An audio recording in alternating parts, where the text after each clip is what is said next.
what drives a guy. That's part of being the guy. With other guys. Guy within the guy. The kind of guy he is. He's a very well thought out guy. Because those are two guys. That's when you see if he's your guy. He was never going to be that guy anyway. It's hard to just evaluate a guy the first day and this is going to be our guy. Right. On today's Pardon My Take, our good friend Julian Edelman is back. We watched Tuesday Night Football with him. Tuesday, ain't it? Tuesday Night Football with Jules. We're going to recap those games. We will unfortunately talk about Monday Night Football. Also catch up with Jules around the league. And then we have Hot Seat Cool Throne, Guys on Chicks, and then a bonus at the end, weekend preview. We have no show on Friday. Remember, we have no show on Friday. So if you have to work Friday, we gave you a nice stopping point that you can listen to weekend preview and Firefest of the week. And we're going to do that all brought to you by our friends at Tostitos, the official chip and dip of the NFL. If you're watching football with your friends, you need two things, a TV and some Tostitos. End of list. No get-togethers official until some Tostitos, the official chip and dip of the NFL, gets served. Maybe you're hosting the game. Maybe you need something to snack on while listening to us. Doesn't matter the occasion. If I was a betting man, which I am, I'd say odds are you have a bag of Tostitos and some salsa in your kitchen right this second. Plus, they got a flavor for everyone. Hint of lime for folks who love a bit of zest. Habanero if you're kicking things up a notch. Hint of guacamole to make your guacamole taste even guacier. And fans can get in the game with a custom recipe for their favorite team at Tostitos.com/recipes. Tostitos, the official chip and dip of the NFL. Thank you to Tostitos, our favorite sponsor. Okay, let's go.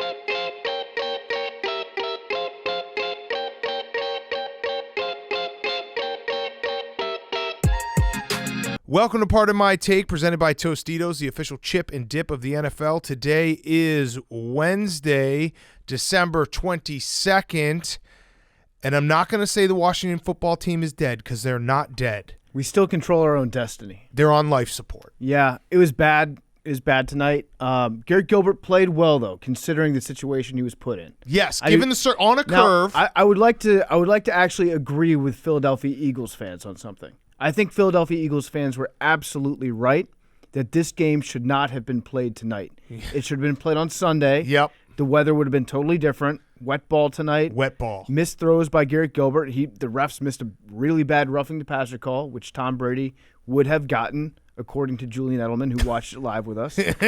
But yeah, it was the real turning point of the game was that first drive of the third quarter, where they marched down the field.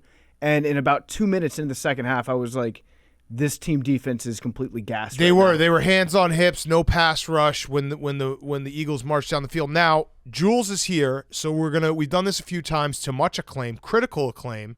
The guest is Julian Edelman. He watched the games with us. We hung out. Wet ball expert, Julian Edelman. What do you do with a wet ball? Like really wet? It doesn't look really wet. It was really wet. It was at some point. On Sunday, it was really dry. There was no torrential downpour. Okay. There was no torrential downpour. But in that case, you take off the plastic gloves and you got to put on the leather gloves. Ooh. Or you go bare hand. A lot of guys will go bare hand. But when you have those plastic gloves that are tacky with like a regular dry ball, when you have them with water, they're just absolute slick. So you got to go to leather glove. It's not like you there's certain goalie gloves in soccer, I know, that you put a little bit of water on, you get it a little bit wet, and they get stickier. They get tacky, yeah. Depending on how... Those aren't plastic, though. Those are like felt weird shit. They're like Velcro. There's leather. This glove talk, by the way. Those ones. Nah, we don't do that one. All right, so what was your biggest takeaway from... So the Washington football team, like... Decimated. They didn't have their quarterbacks. Yeah. They didn't have both of their quarterbacks. Garrett Gilbert spot start, like you said, PFT. I think he did okay given the circumstances. For the Eagles, though, I don't know what to make of Jalen Hurts because there are times when I'm like, he's not the guy.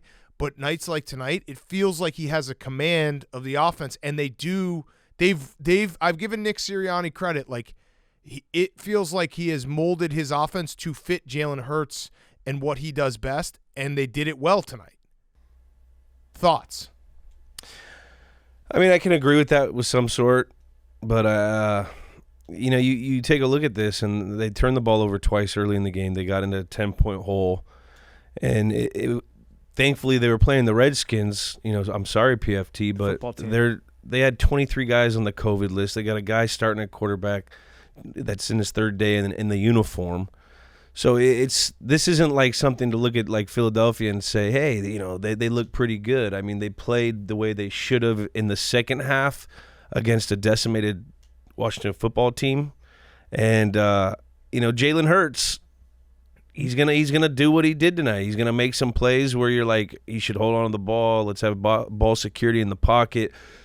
He's going to make some plays where he threw the interception, and then he's going to make some really good plays with his legs. He's going to run around, create a second play, and hit guys down the field. And he's shown us that he does that consistently. But I mean, I just don't think that's like a long-lasting plan. Okay, so now I have a question, because Eagles fans listening to this right now are going to be like, Jules is a hater. No, because they lost in the Super Bowl to the Eagles. But you didn't play in that Super Bowl. I didn't play. So do you have any residual hate for that Super Bowl?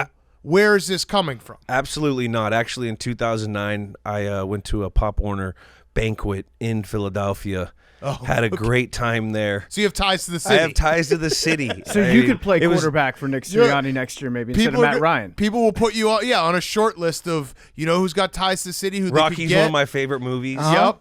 I mean, I love Philadelphia.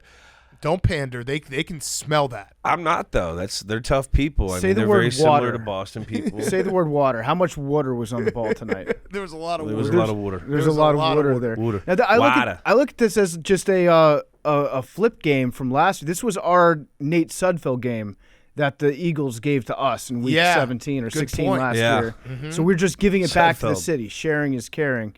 It's going to be tough for the football team to move forward after this, especially, like we said, their what are our playoff rankings? For the NFC? Yeah, does Philly have a shot now? Oh, yeah, they've got a shot for sure. They're 8-7 now? They're 7-7. Or 7-7? No, 8-8. Hold on. 7 I'm pulling it up. I'm pretty sure they're 7-7. We're all professional analysts here. Yeah, we're professional analysts. I'm almost positive. Yeah, they're 7-7. So the playoff picture in the NFC, like I said, the Washington football team is not dead, but they're on life support, because the problem they run into, and for anyone who shut the podcast off any Eagles fans that shut the podcast off at the moment I said the Saints beat the Eagles, and then I corrected myself like 3 minutes later. Shout out to everyone who tweeted me that. The Eagles have the tiebreaker over the Saints. Unfortunately for the Washington football team, the Saints have the tiebreaker over the Washington football team. So they are now in 10th. Washington football team's done. They're in 10th. They have two teams that are ahead of them, and both those teams have the tiebreaker. All I want is just the playoffs. I don't ask for if we make the playoffs 2 years in a row. As far as I'm concerned, that's a dynasty in DC. That's close. Yeah, I like the direction that Washington's going in. Ron Rivera's got this team playing with like nobody. They don't have they got one starting defensive lineman from week 1. They're decimated everywhere. They didn't have Heineke, and they were rolling with something kind of special with him a couple weeks in a row. I like Heineke. I like what they got going forward. They have like a more disciplined football team than they've had in a long time, I feel. And that's what you get with Ron Rivera. I just think when they get the pieces, they need a lot more pieces to start, feeding that team. They just don't have certain parts of the team that Ron Rivera needs those guys in. You know what I mean? Chase Young got hurt early. That's like a big blow. Who's going to be the defensive captain? He's a big defensive guy. And then quarterback is Heineke going to be the future. But, I think they have more direction than Philadelphia. I just think Philadelphia is more athletic. I think the Eagles have a very good shot of getting to the playoffs. They play the Giants next week. Then they play the Washington football team again. And then in week 18, they have the Cowboys, who I threw this theory out that, they got smoked by them earlier this year, but I threw the theory out. If the Cowboys are set in their playoff spot, which they probably will be because they're going to win the NFC East. They're going to sit Dak. They might sit Dak because his calf it's clearly like lingering. So who are the remaining 3? So they have the Giants next week. All right, that's at home. That's a dub. Then they go to Washington football team. Then they have the Cowboys at home. So they could absolutely run the stretch here. I'm a believer in the Eagles in a different because I just think that if a team can figure out Like, this is what we do, and this is what we're going to do every game. Like, they just run it down people's throats. Their offensive line is awesome, and they just run it. I don't know. I feel like it can get you somewhere when they know what they want to do. And they've done it pretty well against a lot of teams recently. I'm pro Eagles. No, I mean, they could sneak in. You never know what that NFC East. I mean, they're always beating each other up. It's very hard. It's very hard to get a sweep in that division. Mm-hmm. I mean, so going into these last games, they may have a shot. I think Jules is talking about the macro versus the micro. So this year, at the moment, the Eagles are trending in a better direction. Yes, than the football team is. But you're talking about like the future of the organization. I think the future of the organization is looking in an upward trajectory for Washington. I believe in Ron Rivera. I mean, he did it. He had the Carolina Panthers, a pretty good football team for a long time. They were making the playoffs yearly. And I just think the kind of guy he is, he's a very well thought out guy. He's been around the game forever. He's coached with a bunch of amazing coaches. So he's had an experience at that level of rebuilding an organization. I just don't know if, Sirianni, I don't know yet. He's still too early, but it's been kind of up and down with his team, and I don't know if they necessarily have the horses that they actually want. Like, do they want Jalen Hurts? Do they not want Jalen Hurts? Well, let me throw this out there. They have 3 first-round picks. That's going to be huge. That's so, like, that, to me, like, the Eagles are building a baseline, and it's like if you can add 3 first-round picks, how, from like a perspective of when you're a veteran later in your career, first-round picks, like, do you know right away? Do you know the first practice, like, okay, this guy's going to help us right away, or this isn't going to work out? Like, can you tell? Can guys tell almost instantly? You see something. Like, they're usually really raw. We didn't have a lot of first-round picks when I was... And it was late, yeah. With the Patriots. I think we traded out. We had, N'Keal Harry. We had the Florida. Who was the Florida D lineman that he was coming off a couple ACLs though, so he never kind of panned out. You got Malcolm Brown in the first round. Malcolm Brown, he was a good football player. There's always one you see a play in practice where you're like, oh, yep, that's a first rounder. Whether it's some sort of explosiveness, some sort of how high a guy can jump, or like an instinctive play where the guy doesn't know any material. He doesn't know the material. He has to. Like early on in camps, he doesn't know his material. He doesn't know what the offense is doing, but somehow makes a crazy play, an athletic play.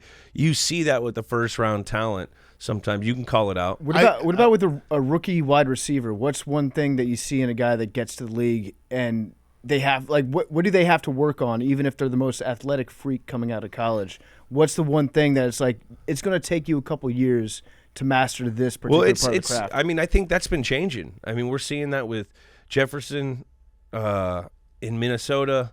You're seeing that with like Deebo Samuel. You saw that with Metcalf in his first couple years. A lot of these guys, there's so much more information now for younger players on how to train, what kind of drills to train, what ball drills to do. And like with the game, how it's changed in college with the throwing and like how defenses are playing, how offenses, it's evolved to the NFL. So I think that receivers are actually transitioning at a higher rate in these last 5-6 years than they have ever before. Yeah. And you can see it by, this is totally anecdotal, but it feels like the first round has more receivers being picked than it has been in the past. Well, you also mentioned 2 guys in particular. You said Metcalf and Jefferson. I feel like we've talked a lot on this show about how Eagles fans are like, I can't believe that we didn't take Jefferson and we got Rager instead. And we've kind of lost the track of, I can't believe that we took Arcega-Whiteside and not DK Metcalf, which is another one that they've done. Yeah, but Arcega-Whiteside's fun to say. Yeah, it is Arcega-Whiteside. Right. Barcelona. Mm-hmm. But so this might be sounding like sour grapes because the Eagles just beat the football team tonight. So maybe it is.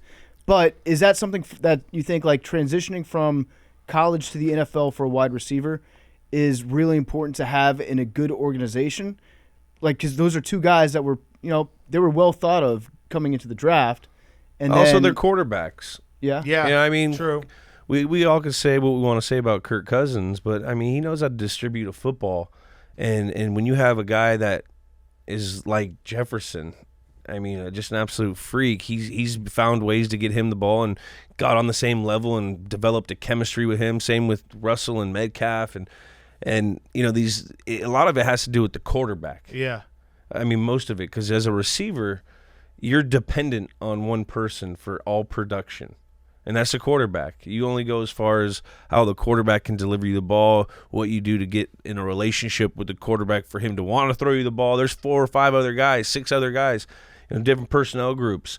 So you're competing every day in practice for that with other guys, but it's also everything to make the quarterback comfortable to throw to you. Okay, so you talk about relationship. That's a good segue to the other game that happened, the Rams-Seahawks. The Seahawks got screwed. They got absolutely screwed. That was tough, a tough blatant call. pass interference. It was the Saints call all over again. Yeah, it was insane. And then the insult to injury, they get called for whatever it is. I don't even know what the official. It wasn't taunting. Kicking the ball. You kicked the ball after. Showing the ref up. 15 yards going the other way. Just brutal. Like, the Seahawks they weren't going to compete to get into the playoffs, but it's still, you want to win the games. You want to win the games in division, and they got screwed.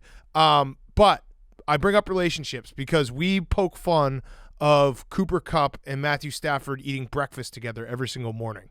But obviously it works. How much is that like media, they just love the story and they latch onto it?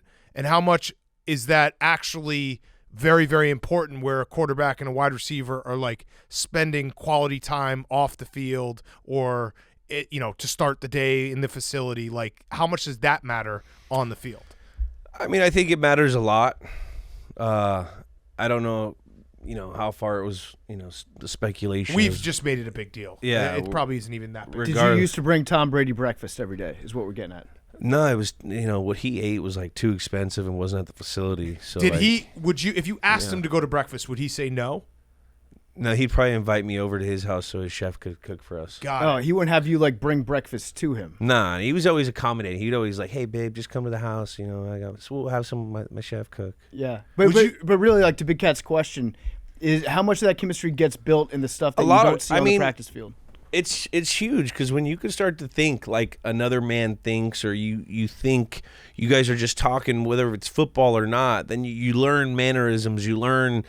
What drives a guy, and that goes a long way because then you can adapt how you think, or you can latch onto that, and then you guys are starting to think the same. And if you go out and you work together and you're talking football, if you're eating breakfast together, you're probably sitting there talking about either the practice before, what's going to be installed for that day. How do you think I should run that? If it's a third down day, you're eating on a Thursday, whatever.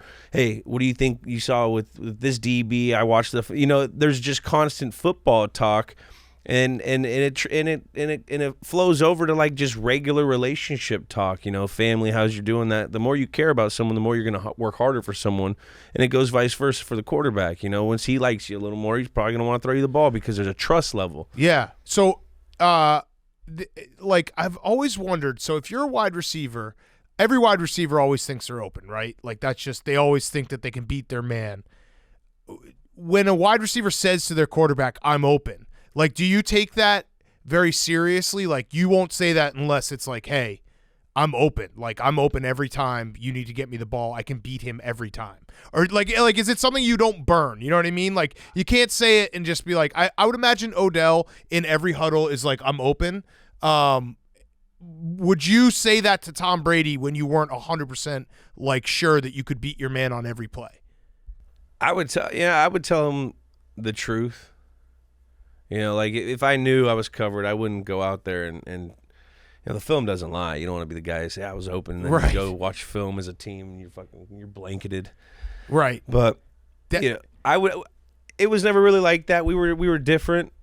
Trent Dilfer actually told a story recently that he said Shannon Sharp, one of the best qualities he had was that he was always 100% honest and right when he was on. Like he would say, I'm open here.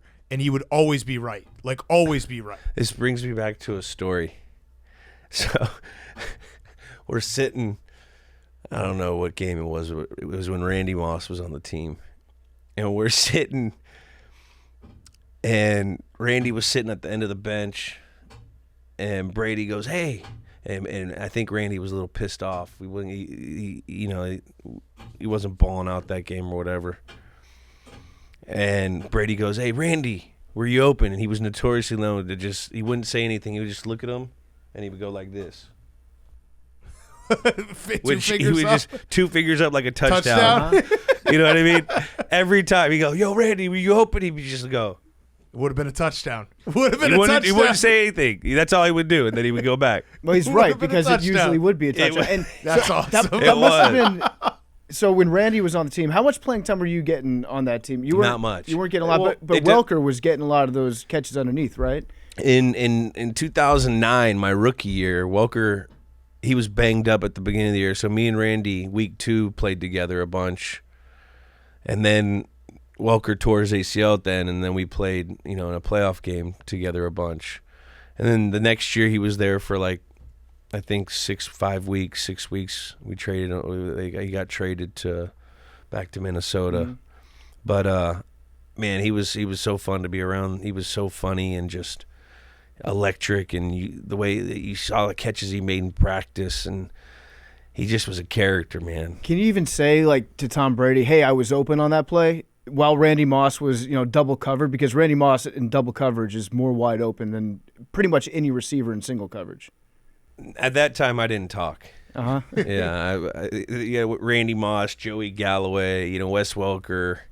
I wasn't I was still a puppy. Yeah, you never got caught having a foursome, and then Tom Brady wouldn't throw you the ball anymore because he's like, "Hey, I don't approve of that lifestyle." Because that's what they're saying is happening in Seattle right now. What he means by they, he means him. PFT. Yeah, so DK Metcalf got his shit aired out by some thought who was like, "Oh, DK didn't make me sign an NDA, so I'm going to put this all over Snapchat and tell the world that he was asking me for a foursome."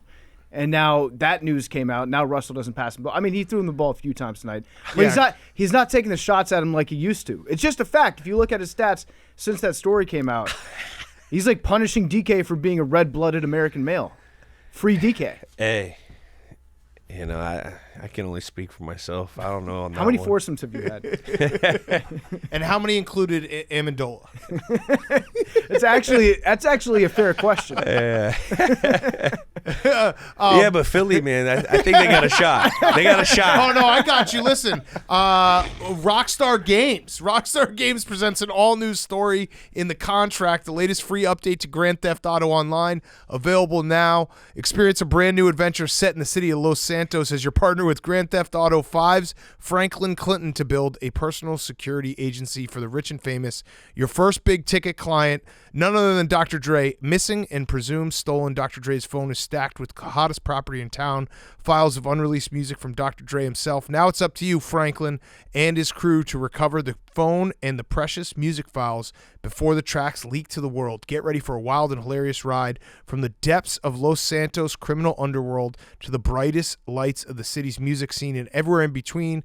Grand Theft Auto Online, the contract is out now, featuring brand new and unreleased music from Dr. Dre, plus a new radio station from pop and electronic artists Rosalia and Arca, alongside exclusive new tracks from Freddie Gibbs, Nez featuring Schoolboy Q, Mike Dean, and more. Play now on PlayStation 4 and via backward compatibility on PlayStation 5. Rated M for mature. Go get that new Grand Theft Auto game. Perfect for Christmas.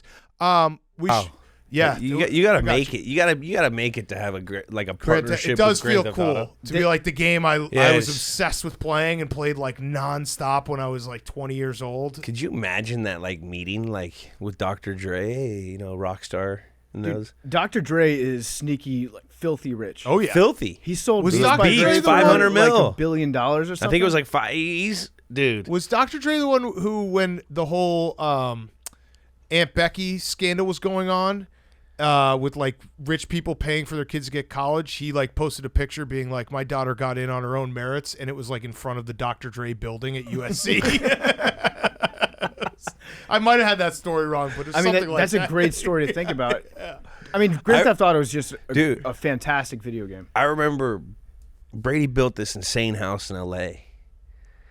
and ended up selling it for a boatload of money. $35 million or something. I don't know what it was. Why'd you do your Belichick voice there? I don't know. And so whatever. It was a boatload of money, and Dr. Dre bought it and tore it up. That's a baller move. He tore it Dude, out. It was like the most beautiful house I ever seen. But and Dr. Dre tore it up, did some insane changes to it. listen, I actually kind of back up Dr. Dre because if you're crazy rich, the ultimate cuck move is to live in another man's house. You gotta tear that thing I'd rather down. live in Dr. Dre's house than Tom Brady's house. But I wouldn't want to live in imagine living in a house built by another man. No. Imagine how good your body You're would feel if such you a lived in I a would never. And the Tom film Brady room house, that he has your set up? house. Yeah. There's probably so many foam rollers everywhere. You'll never catch me in an already built house. It's like the Equinox Hotel, you know? You just go there, you got bands everywhere. Yeah, real alphas build protein their own shake houses. stations, avocado ice creams. So Big Cat's joking around and trying to distract us from the fact that the Bears also played. We're gonna get to it. So Monday night was terrible. I know how your brain works. So No, I was gonna get to it. From your perspective, Jules. The Bears. Because I've heard a few people say bad things about. We can talk about Matt Nagy in a second, but I've heard people say bad things about Justin Fields. I'm of the mindset that you can't judge anything that Justin Fields does this year because it's under the big dark gray cloud of Matt Nagy looming above him. They're using him in fucked up ways and not playing to his strength. He's got a cannon for an arm, and they're not really letting him push the ball downfield that much. From your perspective, do you think you've liked what you've seen so far from Justin Fields, or can you start to kind of feel that out? Be nice. That's tough. I mean, if you take a look at his film, you don't really see a progression. Nice. You don't see There's as much progression as you would like to see, and that usually comes from the people that are developing them. I would agree with if it just seems very toxic right now with the whole situation in Chicago, Matt Nagy and what's going on. Ryan Pace, yep. Ted Phillips. That's listen. I'll break down the whole it's a shit show. I have one very important question about Justin Fields. How important is it for a rookie quarterback, to play with the ones all training camp and going into the season? Because I think that's part of the calculation here that gets missed. That Matt Nagy and Ryan Pace, in their fucking buffoonery, had Andy Dalton doing the entire OTAs, the entire training camp with the ones, and never gave Justin Fields that chance to hey, dude, you're the future. Let's get you with everyone from day one on the same page going forward. How important is that? Or am I totally off? I mean, it's important if he's the guy right away and he comes in and you can see he's the guy right away. You got to let him go out and compete it out. But I think he was. They promised it to Andy Dalton. See, I'm not there, so I can't answer that question. But if I were to see Andy Dalton play, that's telling me as a player that he's not ready. Right. Justin Fields wasn't ready, and they wanted to maybe protect him from going out. You kill a guy's confidence. That's a huge. So you're a believer in that because we've had our minds changed by Mark Schlereth 5 years ago. What did Schlereth say? He was if you're the guy, you're the guy. And if there's only been one guy to really do that and come out on top, and that's Peyton Manning, who had a terrible year. What'd they end up doing? They fired the coach. They brought in Tony Dunn. You know what I mean? They brought in a whole new thing, and he lived that how many interceptions he threw. That's the real only example of throwing a guy in the fire. But that's not saying that had a kind of a shaky year at first. I mean, right. Justin Herbert kind of defied that last year. Yeah, I just his point was if you're the guy, you'll overcome anything. That's part of being the guy. It's having that dog in you. That's kind of true. Right. So his whole point was you can't. Of course, you can physically ruin a guy if he gets beat up to a point where he's got injuries now. But in terms of mentally, because I think we had the discussion. It was 5 years ago. It was do guys then start, they look at their line instead of looking through their progressions. He's then he was never going to be the guy. If he was going to end up being worried about getting sacked before throwing it downfield, he was never going to be that guy anyway. I mean, it's a kind of a chicken and egg. You got to develop guys. I mean, guys, their first year aren't going to be the same guy they are in the next year or the third year. The jump that you get, when you're around a facility and the routine, it's hard to just evaluate a guy the first day and this is going to be our guy. Right. I mean, there's not that many cases of that. Somebody should play a drinking game for the word guy. I think we've set an all-time podcast It is. record. You got to be the guy. If you're going to be the guy. The guy. So I guess the question is, That's a Schlereth term. is the guy always inside you? Yeah, right. Was that guy always there? It's always there. Or can just The guy's always in there. can a slappy become a guy? No, the guy is always there. There's always a guy in your heart. Right. Always. Right. So better find out if there's a guy in there earlier than later. You always want to have a guy inside you. Right. I mean, if you have All the up guy in you. inside you, you're usually the guy. Right. Yeah. You are a guy. I guess you could be the guy. Well, because you have two guys. You would be a power guy. Right. And you got a guy behind the guy. Yeah, guy within the guy. Like a nesting all right. guy. So no, the Bears though it's simple. It's a dysfunctional It looks toxic. dumpster fire Looks for a an little organization. toxic right It now. is because it's A lot of it's- emotional decisions being made by like Nagy in that game. Like it just like he looks like he's pressing a little Yeah, bit. 'cause You don't want he's to a like dead man he walking. kind of knows it. and so does Ryan Pace. And I'm not a man to talk about another man's job. Just no, like we you know. guys. Same You with know us. what I We mean? never Like, would say anyone should get fired. The But it just seems toxic a little bit right now. And I'm an outsider looking at it. I don't have any intel, any. it's UAVs, bigger than nothing. that though. It's not Nagy's whatever. I'm like over it because he's already fired. That's a distraction. But you know And what I mean? that's Like, also, you can't- that I also can't- I'm goes into the development of the quarterback. yeah. When he doesn't like, maybe he's thinking if he's thinking he's not going to be there next year, then he ain't thinking about what he needs to be thinking about, and that's getting better each and every day in practice and doing it right in practice.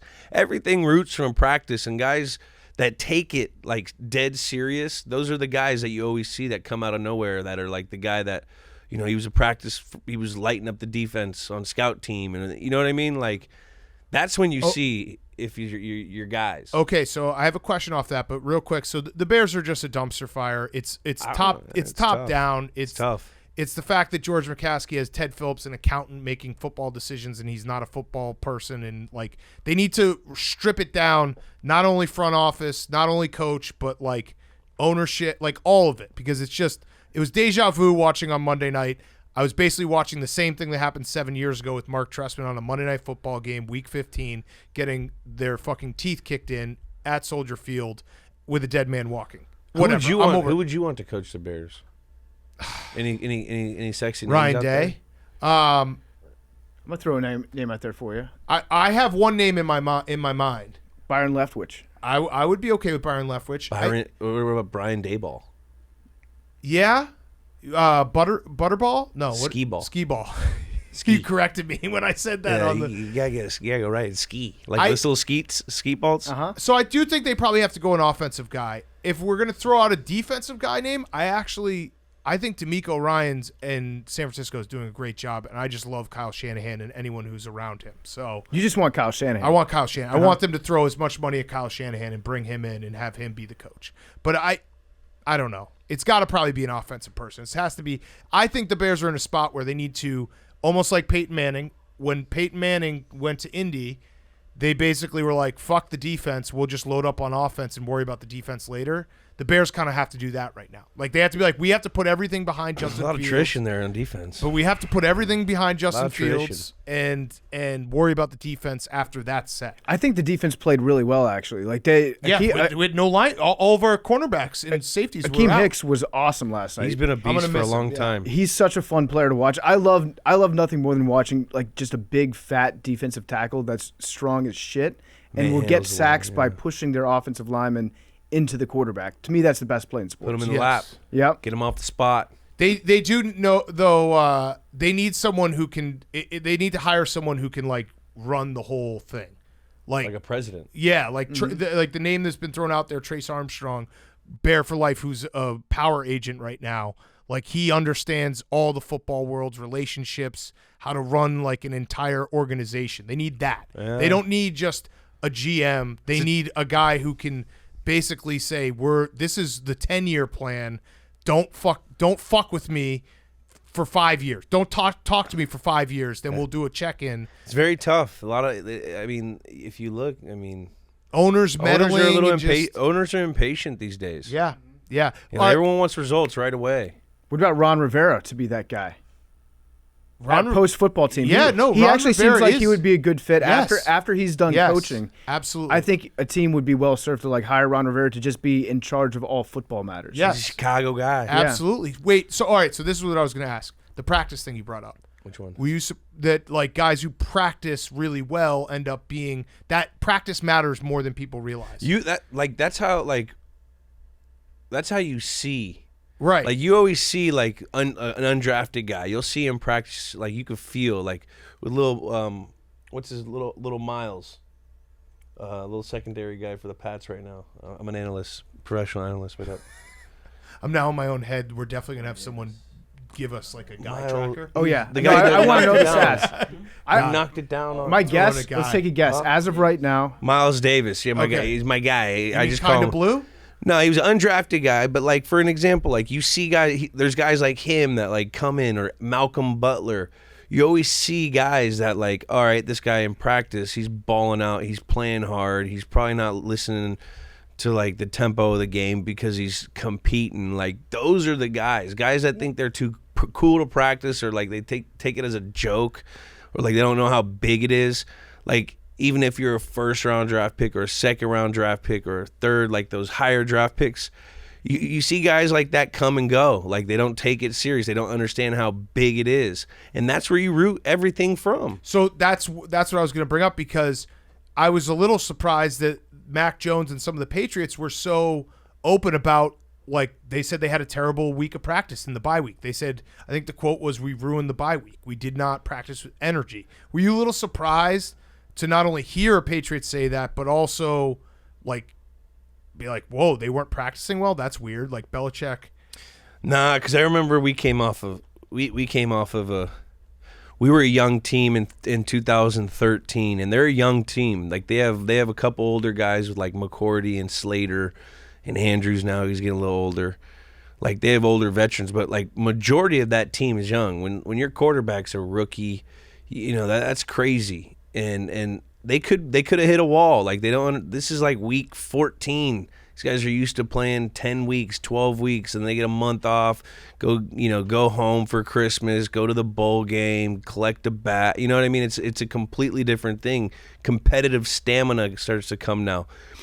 But bringing it back to like our story, I remember we won a game. It was the week we came back and we played Carolina. Remember they beat us with the no call on Gronk when Kuechly was there, and they were a really good football team. It was a night game, right? Yeah, night game, Monday night. It was Monday Night Football, and Cam was playing good. I had the worst hangover of my life that night.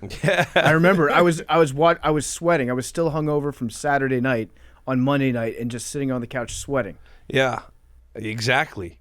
But we were a young team, and we didn't take that week of practice. Like you kind of like take it for granted. And the teams that I always were like really good, like the veteran teams, they took advantage of those weeks to like self-scout, work on fundamentals, work on things, not go through the motions.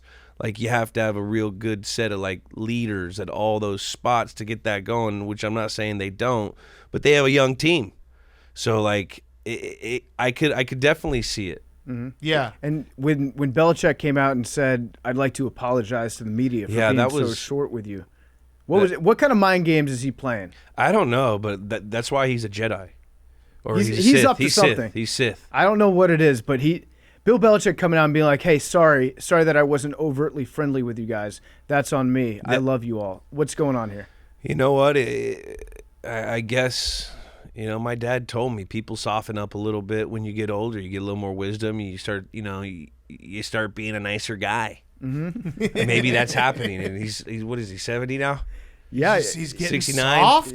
I'm not saying he's getting soft. No, that's bulletin board material for him. Yeah, actually, this is what he wants. I'm not saying he's getting soft. This is exactly what he wants. He wants people to be like, Belichick's getting soft, so that he can come out and just motherfuck everybody. You told me on Sunday, like this loss might have been good for Mac Jones, because now he gets a good Bill motherfucking. You need to. You get a couple weeks, you get a little bad taste in your system, and then that's like now it's playoffs. Now you like start simulating playoffs. Mm-hmm. Each week's a playoff game.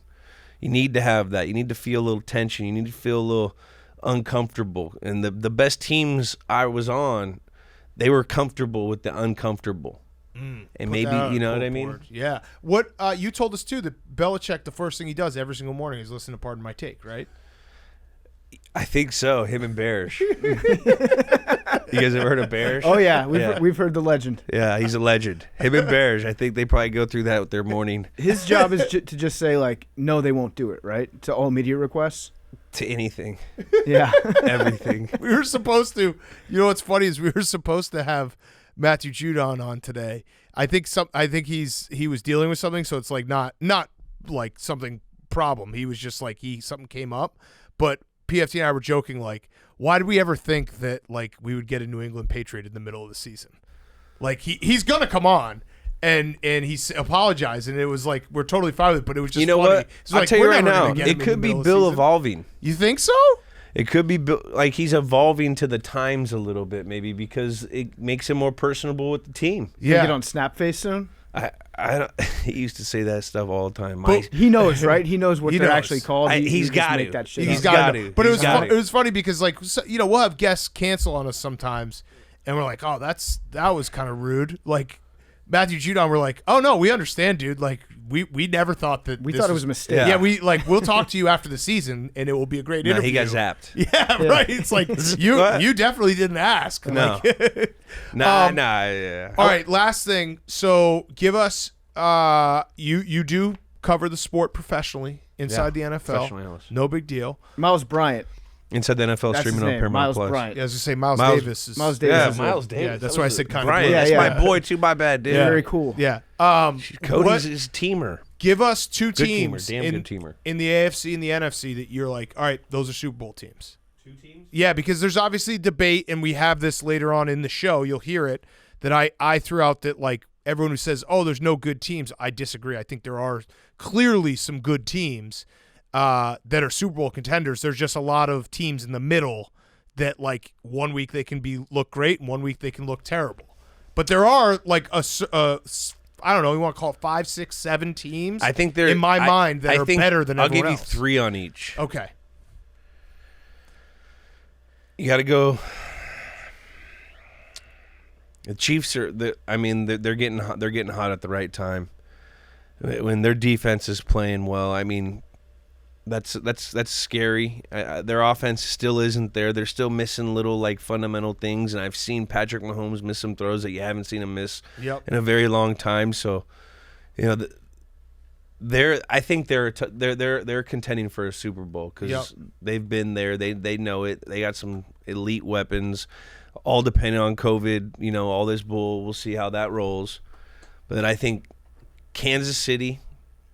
I think Kansas City has the biggest dog in the NFL, by the way. I think Tyrann Mathieu is the biggest dog. He's the definition of a dog. He's a damn good football player. Mm-hmm. A honey badger. Yep. Yeah, he's got a knack for the ball. He's always in the right spots at the right time. He's one of the greats of this generation at the position for sure. I think Tyrann Mathieu's a really good football player.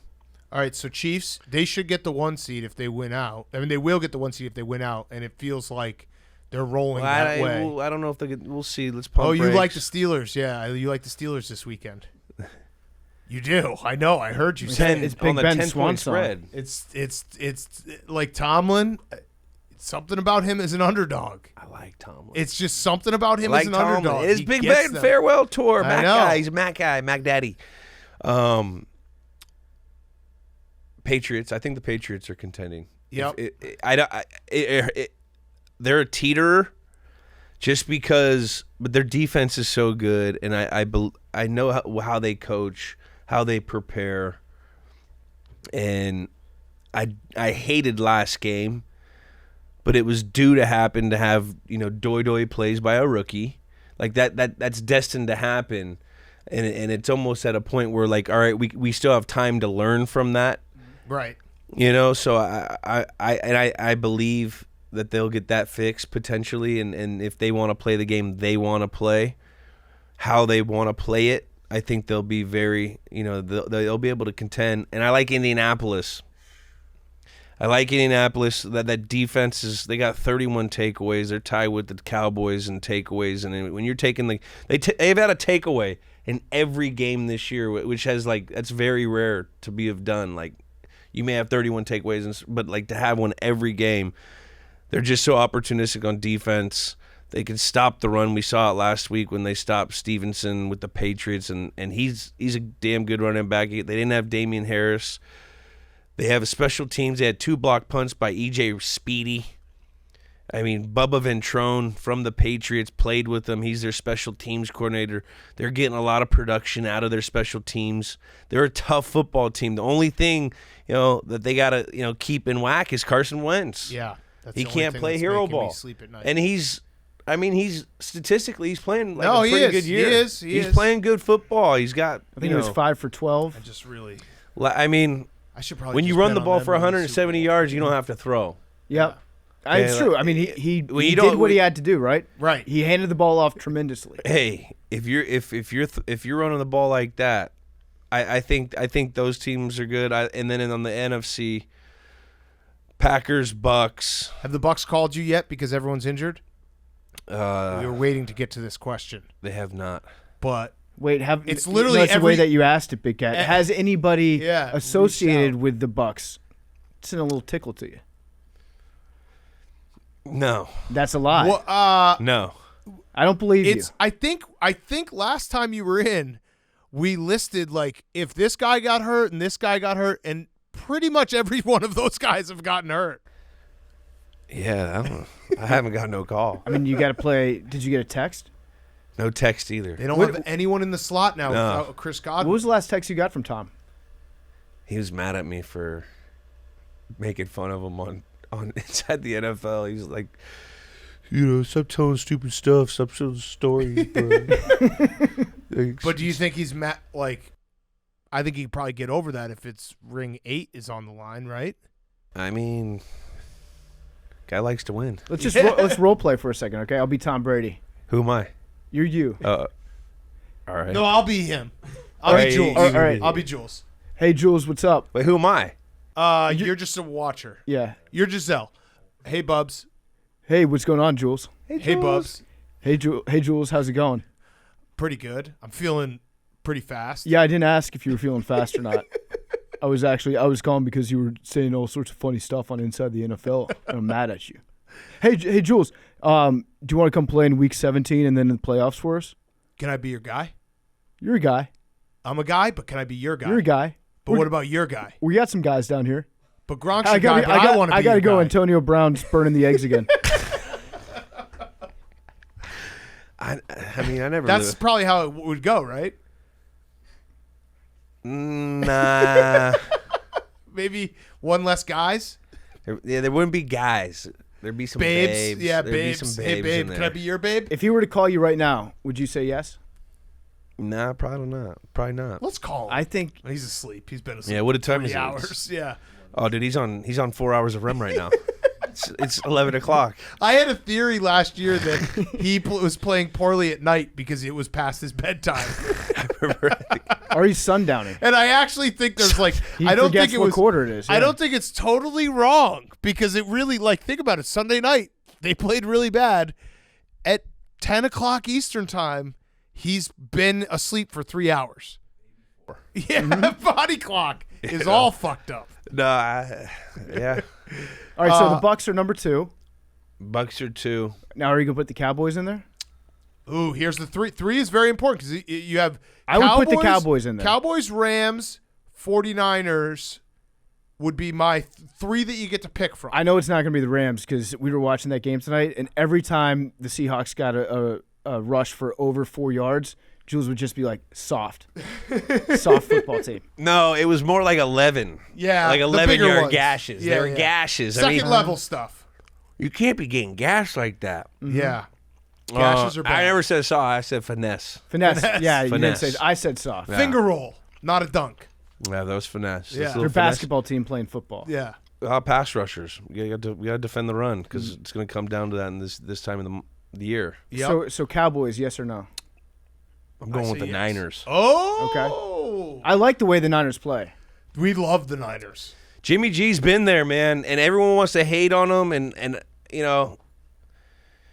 everyone doesn't want to buy him. They try to replace him.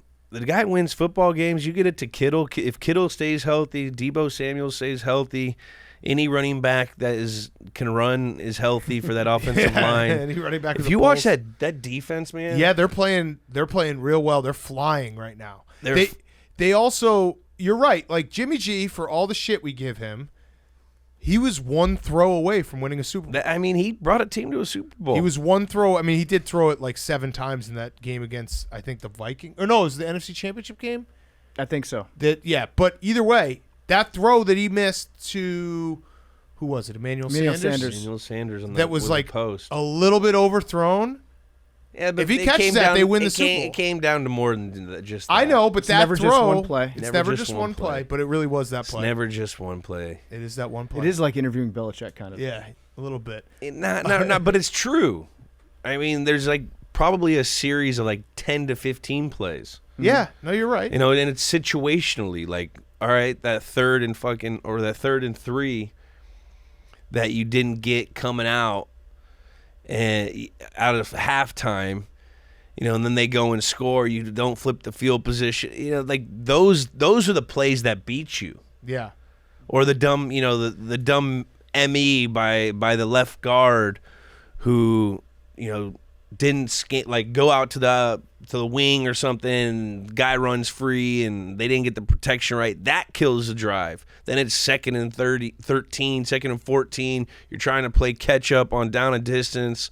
Then you're off track. Like those are the plays that kill it. Like those one plays, yes, they're part of it, but it's not just one play. And you mentioned the offensive line, and Trent Williams has just been blocking his face off. He's a guy that every single year you can count on to have 3 or 4 blocks that make a end of the season highlight reel for the entire NFL. He's a large human. Just like lame, and he's fast as shit too. He's one of the guys that actually terrifies me when I see how quickly he moves at that size. There should be, because I saw Jeff Saturday say this today, but he was saying that people should talk about Trent Williams as being an MVP candidate, which respect to Jeff Saturday for getting his name, across the bottom line with a splashy quote. I think there should be an award that goes out to like the most valuable offensive lineman, like the MVD, the most valuable dude. Maybe we can do that, because I think he's a guy that is important enough to his team where he should get some level of ultimate recognition. The game's won in the trenches. Always. Mm-hmm. I love that part. I love it because it's like, as much as the analytics and we actually are pro analytics and everything, people can debate it. My favorite part about football is it really does come down to like who is tougher and stronger in the trenches. Like that's smarter. Like we talk about 4th down conversions and going for 2 and all this shit, and it's like, if your guys in the trenches are bigger and stronger than the guys across, it's not even that. It's which group plays the best together. Yeah, like it's a good point. A lot of games and stuff that the defensive line plays, the ETs, the TE games where they're stunting. And then when you see a good offensive line, and when they know how to pick up the protection and guys are sliding when a guy's looping and he's passing guys off. Eagles. Like that's like, it's insane. I remember watching sometimes in practice, like how the fuck did they get that shit circle? How did they get that block picked up? Right. Like it's art. Yeah. Well, that's art. There's also the third part of the game, the special teams. So special teams. That's my only hope for the big Packers teams to guy. fail. I've noticed a lot of muff punts recently. The art of returning a punt, I feel like it's a lot more difficult than a lot of people think. And I was talking to you about it a little bit earlier, scratch the surface, about what it's like as a punt returner, because it seems like a terrifying job. Yeah. But how you determine whether or not you're going to call for a fair catch, or you're going to try to return it, whether it's based off the hang time or what the keys are for that. What year of my career am I in? In your in the year where Belichick went up to Wes Welker and said, "Hey, you know who Wally Pippen is?" Oh, then I'm not fair catching at all. I'm not getting any offensive reps. I'm trying to make a play every time. I'm getting concussion left and right just to try to get a little yak action. Yeah. No. Go ahead. So with the punts? Yeah. Like, what do you look at? How do you decide Because you can't be looking at the people that are coming down to No, tie. you can't be feel. looking at the gunners, right? You feel, and that's also why like hang time is huge, and like the depth of the punt and the direction of the punt and how the punt like. So when you catch a lot of punts, right when the punter kicks it, you can feel and you can see the trajectory of where it's going, and you can kind of gauge by if the nose of the punt turns over or if it stays up. So once it gets to that area, if it turns over at the right-footed punter, it's going to drop to your left, so you play it on your right titty. So you come down, you play it on your right tee. So like once you see that it's turning over, then you run to the spot because you kind of know the depth perspective just because like you're practicing it all the time. And then once you get to the spot where you have a two-way go, you want to square. That's why you want to square up on it, so you get a two-way go. You know, you don't want to just catch it to the side or catch it over your shoulder, which I did a bunch. But you did like coach would always yell at you because he'd always say you want to have a two-way go when you catch the ball. So if it turned over with the right-footed punter, it's going to leak to the left and go long. If it doesn't turn over and it's going to with the right-footed punter, and it's the tip stays up, it's gonna die and go right. So you play it on your left boob, and so you're squared. And so once you kind of see where that's gonna be, you run to the spot, and you kind of you catch a punt with your feet, because when you have good feet, that's when you catch a punt. That's what Bill would always say. You catch with your feet, not with your hands. So you get the right feet, and once you know where that spot is, you take a look at the pursuit, you take a peek, and depending on like how far it was, what hang time it was, if you're protected on certain sides, you make that decision. You know if you have a blocked punt, you know that there's going to be a wave of guys coming because they're not blocking, they're going after the punter. So you'd always know if it wasn't a high punt and it was kind of short, that you're going to have guys in your face. Right. But you knew if he kicked it far and it wasn't high, that you're going to have a huge cushion. You might have a 15, 20-yard cushion till the first wave. So that was always how you kind of determined it. You'd always see the tip of the ball, and then all those rules are reversed with the left-footed punter, which it used to be an unorthodox like way of seeing it because there'd only be one or two left-footed punters. Mm-hmm. Now there's like 6 or 8. Yeah. But so like that's what it is. It's all about judging the punt. Once you get really good, then you can get comfortable where you can peek. You bring your eyes down, look at the field, peek, feel the pressure, and then you can go. And once you take that peek, you're taking a picture, like with your of the whole field with your eyes, and you're like you see that guy, you see the long snappers probably like right here, the PPs over here, and you also know where your most of your protection's coming from based on the call, what punt return you have. Yeah. So when do you peak? I peek once I get to the spot. With so like feet. with my feet. Yeah. So once I see it, I'm running, and you get a tendency of what kind of punter the guys are. You know, if they turn it over, you get like all their numbers. You'll see they'll have a spot chart like of every single punt on like the piece of paper, and they'll show like, all right, this is miss hits right here on this game, that game. Then you have all this, and then you kind of study that so you can kind of see. So you go back to the spot, and once I get there, you take just a little gander, a little peek. But you can't peek too long. No. Because then you get caught peeking. And Yeah, then you you get caught lose the ball. Have you ever like peeked? I've muffed a punt. Have you ever peeked and then looked back up and you're like, fuck, where's the ball? No. But sometimes you'll peek, and then you'll go down too fast, and then you'll muff the ball because you'll try to run before you have the ball. Mm-hmm. That's why, like, we saw the drop ball by Dallas Goddard today. Yeah. You know, he didn't peek, but he tried to run before he had the ball, and a lot of guys do that because he probably knew someone was coming in from that high angle where you want to get that ball and get squared up so you can see the field. Once you see the field, then you can make your moves. So punt returning sounds a lot like in Cars 3 when Lightning McQueen and Cruz have to try to go in and out of the tractors. I don't know if you're familiar with the film. I've watched it about 100 times. That's what it sounds like. I have a daughter. We watch like unicorns and Pocahontas. Cars. I'm trying to get her in. We went on the Cars ride at Disneyland. She liked it, but we haven't watched that one. Yeah, you got to get into Cars. All right, Jules, this has been awesome as always. Can we set you up? I right tell now? the Philly fans not to hate. You guys got to have. You Philly fans you gonna and be all like, PFT "What are are you?" gonna? I'm on the right side of history. I think Philly's building something real. I do. You think they're building something real enough to the point where you think they should get Matt Ryan this offseason? Well, no, I said that would be a spot if they don't believe in Jalen Hurts. I think But Jalen Hurts keeps playing games. He keeps proving me wrong. I agree with Big Cat. I think that I'm not as down on the Eagles as Julian is. Yeah, Julian hates the He Eagles. hates He the thinks they Eagles should actually because the whole Nick they Foles should not thing. be a franchise anymore. That's what you said off camera. You're like, why do we even have a team in this? I think you said bomb the no, entire. no. 2009 Pop Warner banquet.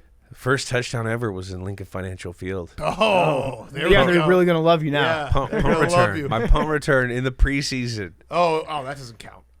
It counted. No, I that made the doesn't team count. for that thing, bro. My rookie year. All right, we're gonna pencil you in. I'm thinking. So there's a wild card game on Monday this year. Maybe the Tuesday after. I know you do inside. Are we the doing NFL the slime Tuesdays. game? Only if it's a we're gonna slime have the game. Nick Yeah, game. but the Tuesday after, let's have you back. You do inside the NFL. You got everything fresh in your mind. So it's like a month. People love having you on. Not Philly. They'll Well, be yeah, fine. but you're gonna have to deal with Passaginos, Philly tomorrow. what's the You're other gonna one? have to deal with Philly tomorrow. I No, you're ran gonna the say steps. Steve's I or ran the D'Alessandro's. steps. Yeah, D'Alessandro's. If you want to be real Philly. Yeah, it sounds like you're doing you're just checking the tourist boxes. Yeah, Pat's. They're Geno's, getting Rocky. more mad at you We went for out to saying the the what Rocky is it? steps and What's the Pat's little Geno's. college bar area out there? I was like 22 years old when I went to this thing. And Yeah, we went you're to, not. like, This isn't gonna. You're point of no return. You with Philly. have any water ice? Well, I'll ask you this: Sheets or Wawa? I like sheets. Okay, yeah, they fucking hate your guts right now. I like You sheets. failed this test. Dude, the Pittsburgh people love sheets because Yeah, all West my Virginia college and dudes, Pittsburgh, yep. Pittsburgh, they would talk about this. They put one in our college town. We'd go there every day. You get the made to order stuff. MTO, yeah.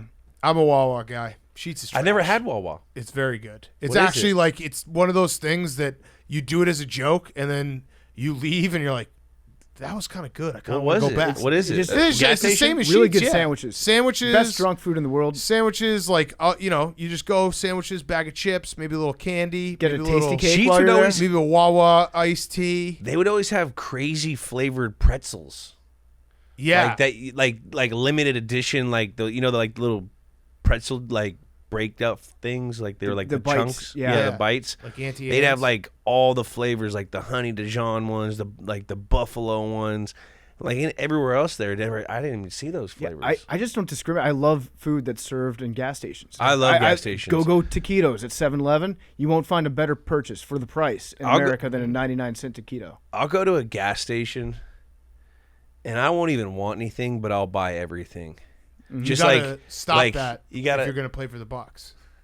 Yeah, I'm just saying. I'm a one-team guy, dude. One team guy. Oh, One it's team guy. that. What if the Patriots need you? I mean, they got. All right, Jules. Thank you. All right, so whatever date that is, I think it's Tuesday, January. Put it in your calendar right now. Tuesday, January 18th. Boom. He's here. We'll have you on the show again. Love it. That'll be great for the 19th show. I was supposed to go to Tottenham.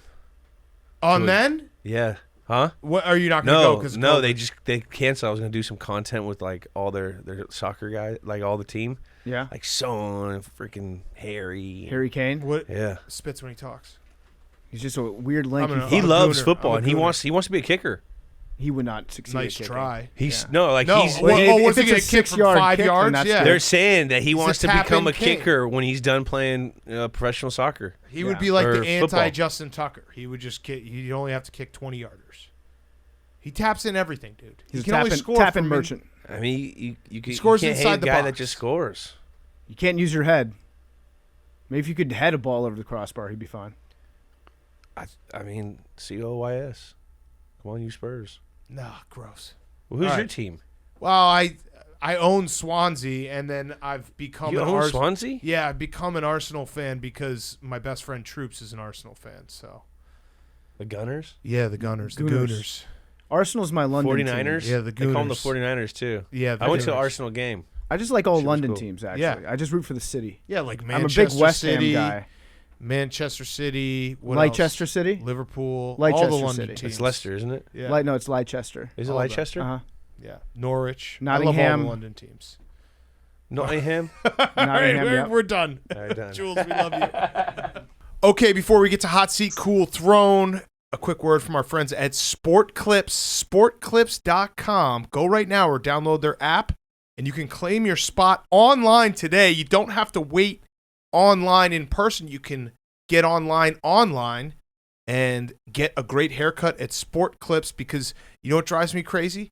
Walking into a haircutter and guessing if there's a wait. Did you know at Sport Clips, you can go their website or app and claim your spot in line. Long wait, short wait, doesn't matter. You can see your spot on the list. You can do whatever you want, and Sport Clips will send you a 15-minute text when it's time to arrive. Opt-in required, message and data fees may apply. Don't go to any old barber. Go to the place where they know how to cut guys' hair. You don't go to a salon to get your hair cut if you're a guy. You go to Sport Clips. And now, bonus, you can wait online, and you don't have to worry about sitting there and wasting your day. Time is money. Sport Clips has you covered. Go to sportclips.com or download their app and claim your spot online today.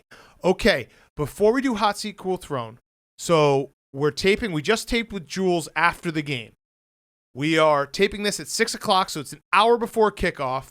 Let's just do a fun PFT. You predict what's going to happen in the Washington football team game, and then when it's wrong, we can all laugh at you. Ha, ha, ha. Pervert. It's not going to be wrong, though. I have a lock on this game. Oh. Garrett Gilbert, he's starting at quarterback because Taylor Heineke and Kyle Allen both out with the Coco. Mm-hmm. So we got Garrett Gilbert. People forget that Garrett Gilbert was a great quarterback in high school. He played at Texas. He was Mr. Football. Came in for Colt McCoy. Against Alabama. Yeah, he would have won that national championship if Colt McCoy didn't get injured in the first half of that game. So he's a great player. As our good friend Sam Schwartzstein pointed out to me, he might be the all-time, what-if guy. Because Mac Brown recruited Garrett Gilbert to play quarterback instead of Andrew Luck. And I think that was also around the time where Mac Brown was like, I'll take Robert Griffin and Johnny Manziel if they play safety. Yes. And not quarterback. Genius. So if Andrew Luck had gone to Texas and Garrett Gilbert had gone to Stanford, who knows where, Jim Harbaugh probably doesn't get the Niners job. Yep. Colin Kaepernick probably doesn't start at quarterback. Donald Trump doesn't get elected. Everything changes with that. COVID. No COVID, yes, Hank. No COVID. Yeah. And then Garrett Gilbert doesn't start at quarterback tonight. Yeah, Garrett Gilbert doesn't start. No Billy. Billy goes and works as a schmuck in a finance job. Yeah. Wow. So it's all due to Garrett Gilbert. What do you say, Bubba? I heard this recently on Redline. Did you know Colt McCoy's real name is Daniel? I did not. If people knew that, he never would have been the Texas Daniel quarterback McCoy. either. Yeah, Colt McCoy. Although Daniel McCoy kind of sounds like a gunslinger in its own right. Danny McCoy? No, yeah, like an old Western guy. Yeah. Like old Daniel McCoy coming through here. I feel like Danny McCoy. Yeah, Danny McCoy. Quick draw Danny McCoy. Yeah, it still would have worked out. Yeah. Just the last name McCoy, you Yeah. can fill in the blanks on that, and you're going to play football at Texas. But Colt is great. But Colt's great. So Garrett Gilbert, people forget he was on Part of My Take back when Yes. we went to Baker Mayfield's RV in Cleveland. Yep. He stopped by for a little bit. He's played for the Patriots twice. So Belichick has signed him twice. He won a Super Bowl. Must mean something. He won a Super Bowl in New England. I think he was on the practice squad, but that still counts. So all that being said, I feel like it's shock the world time. Oh, so you're predicting a win? I'm thinking 13-9. Okay. 13-9 tonight. The Washington football team over the Philadelphia Eagles. And I'm definitely just saying this to make myself feel like we have a chance, because if we lose, it's pretty much All fair. Yoffs are over. You got to do it. You got to get yourself.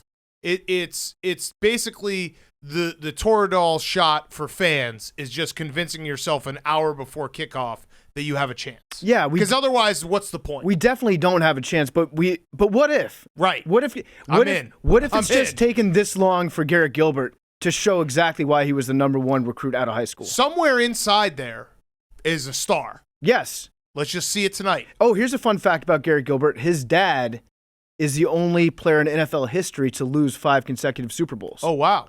So he was on the Bills? He was on the Bills for 4 years, and then he went to the Chargers. Oh, no. And that was a close one against the 49ers. That's brutal. So, I mean, so he can get to a Super Bowl. Yeah. He's got that in his DNA. That's brutal. It's going to be bad. It's going to be bad. Our entire team is... No. You can't switch. Don't switch. It's going to be bad for the Eagles. Yes, there it is. It's a bad night to be a bad bird. matchup for the Eagles. Not a lot of tape on Garrett Gilbert. There's virtually no tape on Garrett Gilbert. Why not? Why not? I'm wearing the RG3 hat. Why not? Which it lost the last game, but that doesn't matter. Yeah, the refs boned us on that one. Okay, why not? All right, so let's get to Hot Seat Cool Throne. Just a reminder for everyone, no show Friday, so we're taking a show off. Oh my God, how could we? But we are going to take one show off on Christmas Day. On Christmas Day or Christmas Eve day. So no show Friday, so we're going to do our picks and preview at the end of this show. So if you want to listen on Friday, we'll do it then. Maybe we'll throw in a Firefest just to give people something, feel like it's a Friday. So pause the show if you have to work Friday morning after Guys on Chicks. The following week, regular show Monday, recap. We would never miss an NFL Sunday. But then we're going to be in all forms of transit. So the next part of my take will come out probably mid to late afternoon on Thursday, live from the Arizona Bowl. All three of us will be together. Jake and Billy will be there too. All of us will be there. So Thursday, live from the Arizona Bowl will be our next show after Monday's show next week. Fucking A, Kent State just hit the fucking doink. And I needed that. God damn it. Okay. Hot Seat Cool Throne. Hank, I heard that chuckle. No, I was chuckling after you, but there's still 13 minutes left. He's just laughing because you're so funny, Big Cat. God damn it. Wyoming does have the coolest jackets. They've got great jackets, like the old-timey script ones like Josh Allen used to wear. Yeah, Mac kickers, man. Like, you know how everyone tweets college kickers? It's a totally different. Mac kickers, when they make it, you tweet college kickers. Mm-hmm. Mac kickers, I think, lead all forms of football, including high school, at missing the net entirely. Yeah, and they're also just always the skinniest kids in the world. But they're just kids, so I'm not going to get mad because there's 13 minutes left. Go ahead, Hank. My hot seat is the haters, of which there are many. They think Belichick is a media-hating robot. But on Monday, after the game on Saturday, he had a media availability, and he started off by apologizing to all the press for being too short with them after the game. So yeah, he's a nice guy. What's his angle? Is he getting soft? No, I think he's got an angle. I think he came out. He's got some story that's about to break that's bad for him, and so he's buttering us all up. And guess what? It's good. It's working. Everyone's like, I really love Bill Belichick. This is great. Also, Mac Jones with an uncharacteristic response. Are you going to say the response? When he was like, we had a bad week at practice. Yeah. Like everyone is badly. Yeah. Mm-hmm. Just like a lot of weird stuff from the Patriots. Oh. I don't think how's that weird? I thought that was actually interesting. But usually honest. they're just all stone-faced. Like, yeah. Why are they changing it up? Even Coach Belichick's changing it up. No, I think that's my whole point is the hot seat is the haters. I think there's this narrative that Belichick, doesn't like the media and always gives short answers. He said the reason why Mac Jones is being honest. So again, hot seat haters. Patriots are, very media friendly, happy people, just like me. Positive. It's a positive organization. I don't think we ever talked about the story, the Matthew Judon Carson Wentz story, which is very funny because Carson Wentz did a press conference afterwards and they asked him what was said between them when they had a little kerfuffle there on Saturday night. And he's like, when you question a man's ability to have children, that's crossing the line. That's just a funny thing to in the moment. I get what Carson Wentz is mad about. But then to 2 hours later do a press conference and be like, yeah, that guy said I couldn't come. What is that what it was? Or was it he hit me in my balls? Because No. I just read the headline. I just assumed that Carson Wentz got hit in the nuts. I don't know if he got hit in the nut. No, hold on. I'm going to find it. But it's just such a funny thing to say when you've had a moment to sit down and process it because it's doesn't Carson Wentz have kids? Yeah, I think so. He strikes me as a guy that probably got married when he was 19 years old. Carson Wentz accuses Matthew Judon of questioning his ability to reproduce. Okay, so that's the same headline I read, but I thought that it meant that he hit him in the nuts. I don't think so. Because it seems like a very Carson Wentz way to be like, I got hit in the balls, to be like, he took away my ability to raise children. He said, don't need to get into specifics, obviously, but when a man's ability to reproduce is being in question and there's some other extracurriculars, guys' hands need to be all at their side. So maybe he did and then also said, no, I maybe think he grabbed it and was like, you can't use this. I think he's like, well, Carson Wentz is always going to be comparing himself to Nick Foles in every way. Yeah. And so he's probably very sensitive about the fact that he's not playing with the same equipment But that's that Nick also Foles is playing with. That's also the lamest way to say, like, ow, you hit me in my nuts. To be like, you just question my ability to reproduce. Actually, if you look at it, isn't Carson Wentz like his touchdown? There we go. touchdown? There we go. Okay. Isn't like his whole career defined by players that have preceded him having big genitals? He's got Nick Foles and then Phillip Rivers in Indianapolis with probably the biggest balls in the world. Those things are just popping. So I understand why he would be sensitive about that. It's true. It's a funny bonk, though. It's just a fact. It is a fact. You've said nothing but facts. That is the facts. All right, so Hank, go back to what we got sidetracked there, talking about Carson. No, Wentz. that was my hot seat. Okay. My cool throne is parlay enthusiasts. Myself, I'm a parlay enthusiast. We talk about it on this show. For the Arizona Bowl in the Barstool Sportsbook, they're offering this one. It's got me all jazzed up. But it's for new accounts, and basically, it's you can bet 10 cents and win $1,000 with new sportsbook signups. You'd use the Arizona Bowl, AZ Bowl promo code at signup, and then between the Arizona Bowl, Cotton Bowl, Orange Bowl, if you make a parlay that wins, you get $1,000 in sportsbook cash. So I have a question. If it's What PFT. What if I wanted to like bet it just $1 on a parlay for those games? Would I still get that credit? If you went 3 for 3, you would get $1,000 in your account. Wow. Whoo! So it's very exciting. It's fun to think about. Love parlays. It's like a free. It's obviously it's not given to you. It's not a free $1,000. You got to earn it by winning a parlay, which is fun to do. Earn not given. Earn not given. Love it. Barstool Sportsbook. Bet responsibly. Bet responsibly. PFT, your hot seat, cool throne. My hot seat is Major Biden. Major Biden, the president's dog, the one that used to bite everybody, that pissed all over the place. Yep. He was my favorite. He's on the hot seat because they're rehoming him. He's finding a new home. Oh, this is like he's going to live upstate on a big farm somewhere. Lena Dunham? Yeah. Remember she just gave her dog back? Yeah. Well, I think that happened like 4 times. Yeah, and everyone's like, this isn't right. She's like, I didn't know the internet would be mad about this. Yeah, so just like Major Biden bites 5 journalists and takes a shit in the Oval Office, and all of a sudden he's not fit for duty. So he's getting shipped off, I don't know, to some... I'm kind of a Major Biden truther. I think they're killing him. Ooh. Which I'm not happy about, obviously, as a dog lover. Right. But they brought in a replacement dog, a scab dog. Oh, no. Commander Biden is the new puppy that they're bringing in. Also German Shepherd. You know who else raised German Shepherds? Yes. Yeah, I think we all do. We all do.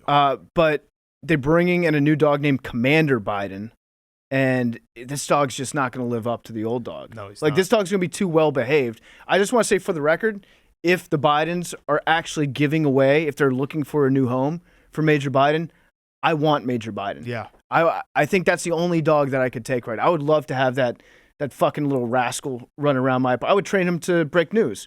Yes. He would be political news only. Yeah, he would be the Hunter S. Thompson to Yes. Leroy's Walter Cronkite. That would be great. So Joe, I know you're a longtime stoolie, Kamala too. Send Major Biden to me if you're getting. Don't put Major Biden Don't down. kill it. But it's also kind of weird that they keep giving their dogs ranks in the military, isn't it? That is weird. Also, I don't think they're going to kill the dog, but someone's going to start the conspiracy theory, which I think you kind of already just did, that they're going to kill the dog. All the pictures Like that I Billy's see. nodding right now, and he's Yeah. like, "Oh yeah, this is going to take down Biden because I'm going to find the where they killed this dog." I'm going to be analyzing all the pictures of Major Biden at his new home and be like, this is that's a how- different dog. We just The fake Melania. Yeah, we just opened up how like a terrible conspiracy theory and rotten news starts. It just started right here, and Billy's going to run with it, and it will probably end up with Joe Biden in jail. Yeah, listen, if he puts Major Biden down instead of giving him to me, he should be in jail. Joe Biden and Ghislaine Maxwell and cellmates. Yeah, in like a naval prison somewhere. Okay, your Cool Throne? My Cool Throne is Jinkos. Yeah. And Jinkos are also back, but they're also on the Cool Throne. Jinkos are back. There was a trend piece in the Wall Street Journal. You know something's real cool when it's written about in the Wall Street Journal. And so apparently the youths are buying Jinkos. Prices online have gone up a lot. Purchases have gone up a lot.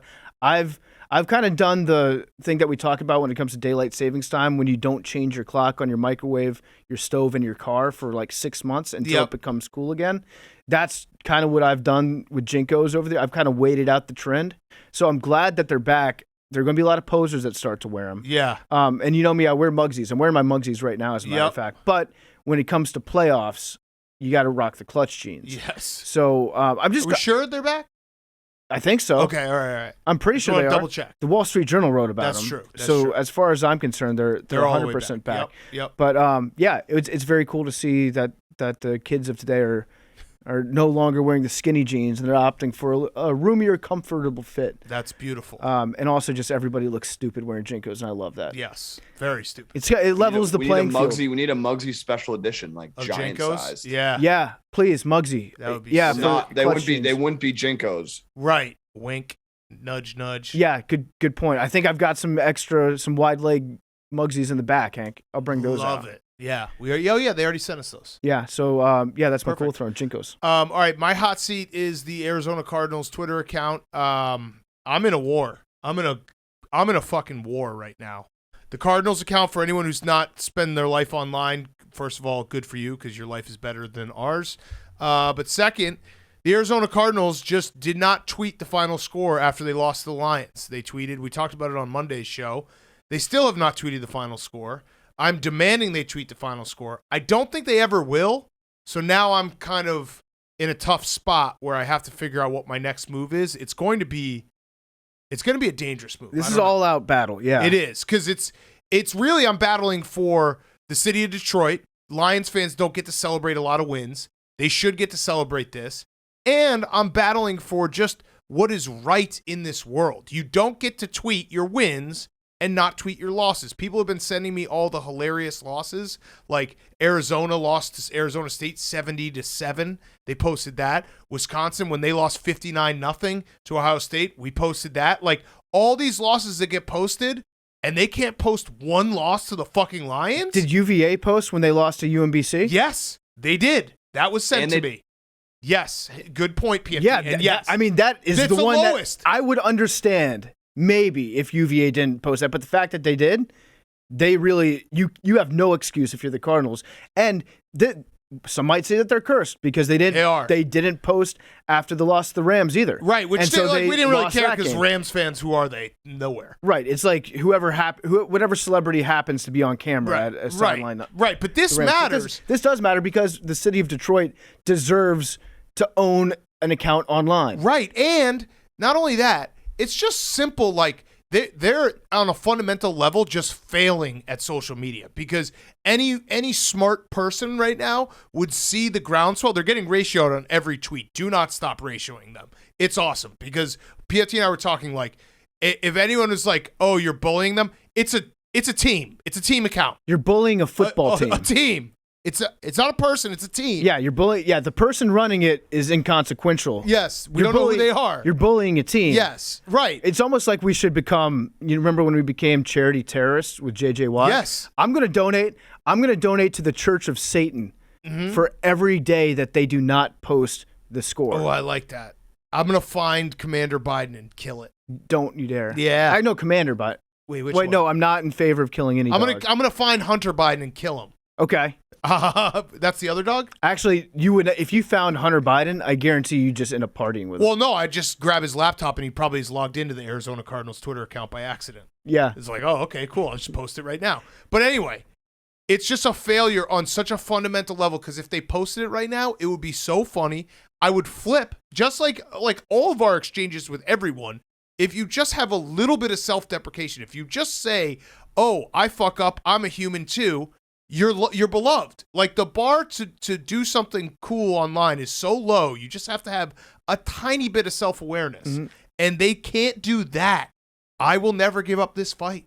I have them on alerts. Whatever happened to respecting the mental health of social media account managers, Big Cat? Well, what about respecting the mental health of everyone in Detroit? Yeah, that's a good point. Because as far as I'm concerned, the Lions have one win.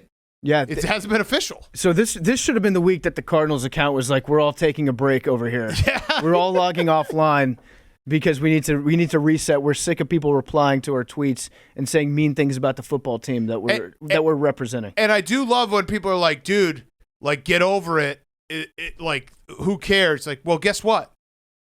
My job is to kind of just do this. Like, this is I basically cleared my schedule. It's like, oh, what's my job this week? Hop into Twitter Spaces and harass the Arizona Cardinals Twitter account. Like, that's the beauty of our job. It's not like I had heart surgery on Wednesday and I was like, oh, I got to tweet some mean shit to a football team. No, this is my job. Yeah, I mean, what they should do, they should have a picture taken, and then somebody in the background should be holding a sign that says, what was the final score again? It was 30-12. You wouldn't know because I only follow the Cardinals account, so I actually haven't seen it yet. That's why I forgot. I guessed. That's how we actually get all of our information about the final scores on this show is by we individually click on all 32 team accounts to see what they post. They should just have somebody in the background holding a piece of paper that says the final score on it, and then you have to zoom in real far to see what the person's holding, and that's it. I DM'd the Cardinals and I said do what people do to us when we get credit on Pardon My Take and they make it the smallest font ever and they like almost like do the color gradient where you can't even see it. I was like, do that on a picture of your stadium. Do that on a picture of Santa with Kyler Murray. I think anybody, and I will count that. I will count that as officially posting the final score. And let's just say this: God forbid they lose to the Colts on Saturday night. They don't post that. Nope. Hell. Well, at that point it is a curse. Well, I'm also the Cardinals, if they just keep losing, I am just like gaining an army because now the entire city of Indianapolis is with me, and it's just eventually I'm gonna have America behind me against the Cardinals. You're Dan Narius Targaryen, just rolling from town to town, scooping up troops. Yeah, let's go, city of Indianapolis. You've been wronged by the Cardinals. And it does put me in a bad spot. We'll get to the weekend preview. Anybody that's complaining about that. It's crazy. I want to be perfectly clear. Anyone that thinks that what Big Cat's doing, like it's not a fight in the name of justice, is a loser. Yes. You're supporting loser mentality. Yes. And it's a fight against a team Twitter account. You got to own it if you lose. This is big boy football. Yes. And again, all they have to do is tweet it. They could tweet it at 4 a.m. and it doesn't even have to be a graphic. You could just say final, Detroit 30, Arizona 12. And it would be like the funniest moment, and everyone would be like, good on you guys. We can move on with our lives. If I were them, you know what I would do? I wouldn't even tweet it out as a normal tweet. I would just reply to one of your tweets. Yeah. With the final score. That would be good. That counts too, right? It's so easy. So easy, but they won't do it. All right, my cool throne is America. Hell yeah. Yeah. Just because I was thinking about it. Bowl season, man. Like, when you think about what we culturally have given the world, I think bowl season would be number one, where we have found a way to have just endless football for 2 weeks and a bunch of games that don't mean anything, but we've convinced ourselves they do mean something. Like, we make fun of soccer friendlies, and if you explain this to a European, they'd be like, is this just a friend? No. It's the Idaho Potato Bowl. Like, this is for all the potatoes. It's more football. Yeah, right. What part of that don't you understand? I just there's something about it. And all the broadcasts are quirky and everything's just weird, and the matchups. I just love it so much. Soak it in. There's nothing like bowl season. I love it when they show the gift bags that they give to the players too. At the Idaho Potato Bowl, they all have like a giant frozen thing of crinkle fries that they get. It's all the best. It is all the best. Just weird matchups between teams that probably have never seen the other team play before ever. Yep. Weird. Yeah. Everything is great. Like, everything about this bowl game that's on right now is awesome. The fact that it's being played in Idaho on the blue field and it's Kent State against Wyoming. That's everything I want. Everything you want. Game. Everything you want. All right. Billy. Well, my hot seat, and we were talking about dead dogs earlier. My hot seat's Michael Vick. Michael Vick was trending today because the last of his dogs passed. R.I.P. So everyone start bringing it back up. So Michael Vick's on cool. the hot seat. Yeah, that's cool. He served his time. What was his dog's name? This one was called. It actually was a really cool story. You should go read it. Like, they usually, whenever a dog fighting ring gets broken up, all the dogs get euthanized right away, and all these dogs got adopted, and it's like, I don't know. It was a very cool story, a heartwarming story. So wait, what was the name of the dog, Billy? Frodo. That's cool. a good dog. That's man. cool. I love pit bulls that have like the softest names ever. Yeah, like a tiny name, right? My favorite dog of all time my used dog that I used to sell. I sold a used dog named Biscuits one time, and he was a giant, probably 120-pound pit bull with scars on his face, and he was like a bait dog with his ears cropped real close, but he's the softest dog ever. Biscuits. I love you, Biscuits, if you're out there. Billy, your cool throne? My cool throne is Nick Saban. So a new article dropped on Sports Illustrated about how Nick Saban uses this guy called Pete Jenkins, and he calls him his wolf, like Pulp Fiction. And basically the way he beat Georgia, one of the biggest ways was that this guy, Pete Jenkins, who's like a total savant of football, he's this retired guy who Nick Saban calls all the time, told him basically to tell his D linemen to put their hands up because Georgia has a short quarterback and they bad down 4 like very important passes in that game. It was probably one of the reasons why they. Is Ernie Adams? Yeah, Pete Jenkins. No, I know. I'm saying it's his version of Ernie Adams. Yeah, exactly. Right. There's also a pretty good chance that he doesn't exist and that Saban's just putting it out there as like a mystery that now, guess what? There's one more puzzle that you have to solve if you want to beat Nick Saban. There's also a pretty good chance it's Ernie Adams. It could also just be Ernie Adams. Adams. Yeah. Like, and Belichick and Saban have just been sharing Ernie Adams. Ernie Adams goes to the safe that's in his closet and he opens up. He's got passports in there under all these different names. He puts a hat on that's a houndstooth hat, and he's like, "I'm Pete Jenkins Yeah. now." Okay, good one, Billy. Pete Jenkins is a very, very good. What's the word that you use? Alias? Alias. Yeah, Yep. Pete Jenkins is a great alias. By the way, you can say COVID brain at any time if you. Oh, COVID brain. I'm also shorter than I was. I measured myself today. I'm down to 5'8". COVID height. I got COVID bones and COVID brain. I'm a long hauler. I'm gonna be 5'8" for the rest of my life thanks to this fucking disease. Oh man. All right, Jake, your hot seat cool throne. My hot seat is umpires, but not from the Major League Baseball League, from the Mexican League. One umpire got ejected from a game. He got ejected. He didn't eject someone because he was drunk. Who threw him out? He was flipping off the fans. An umpire just says he had to be escorted off the field. It was the fellow umps like conferred and like talked to him, and he was like standing in the baseline, like as if that's where he was supposed to be standing for the pitch. He was shit faced. I love it. It would have been great if he had thrown himself out, like when you know that you're too drunk and you put yourself to bed at the end of the night. Yeah. So shout out to that guy. His name was Humberto Lobito Sainz. Legend. Okay, I like that. And my cool throne are college quarterbacks. I'm part of my take. Keaton Slovis just transferred to Pittsburgh. We just had Kenny Pickett on. He was a Heisman finalist. Hopefully, Slovis can have a similar route. There you go, QBU. Yes. Yeah. I like this. I feel like we should just try to figure out who's going to go to Pitt, and we should just Pitt's a fun school to just have in your back pocket. Because I don't know, it's like they don't get a lot of hype, but they're Steelers fans, so we kind of love them. The jerseys look cool on quarterbacks. Jerseys look cool. They play at Heinz Field. I don't know. They're just I like Pitt. I like Pitt. And also they won my game of the year, which I'm going to come up with another game of the year before the year's out. I have to. You've had 4 now? 2. I'm 1-1. I thought your HBCU game of the year. No, that was totally separate. I mean, it's HBCU. That doesn't count. Okay. It's HBCU oh, wow. game of the year. That's a little bit No, it racist. counts, but it doesn't count as a game of the Yeah, year. no, they counts as 3/5 of a game, Big Cat. Oh, damn. Counts as a qualifying game of the year. Also, that was before I got my booster shot, so Okay. doesn't count. All right. That's hot seat cool throne. Let's do. Would you guys on chicks before we do that? PFT, you had a quick word from one of our sponsors. Yeah, our great friends over at Sling TV. We love Sling TV. There's only one place that you can go if you want to get the full sports experience and the Barstool Sports channel. That's Sling TV. A lot of people out there are thinking about how they can cut the cord, move on from their cable provider, but still be able to watch live sports like they used to. Well, the best way to do that is with Sling TV. It's the cheapest way to get the best NFL viewing experience on TV, the NFL Red Zone.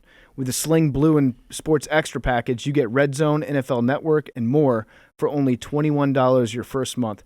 Plus, watch past episodes of PMT, The Act, Stool Streams, and exclusive new Barstool content for free on the Barstool Sports channel on Sling.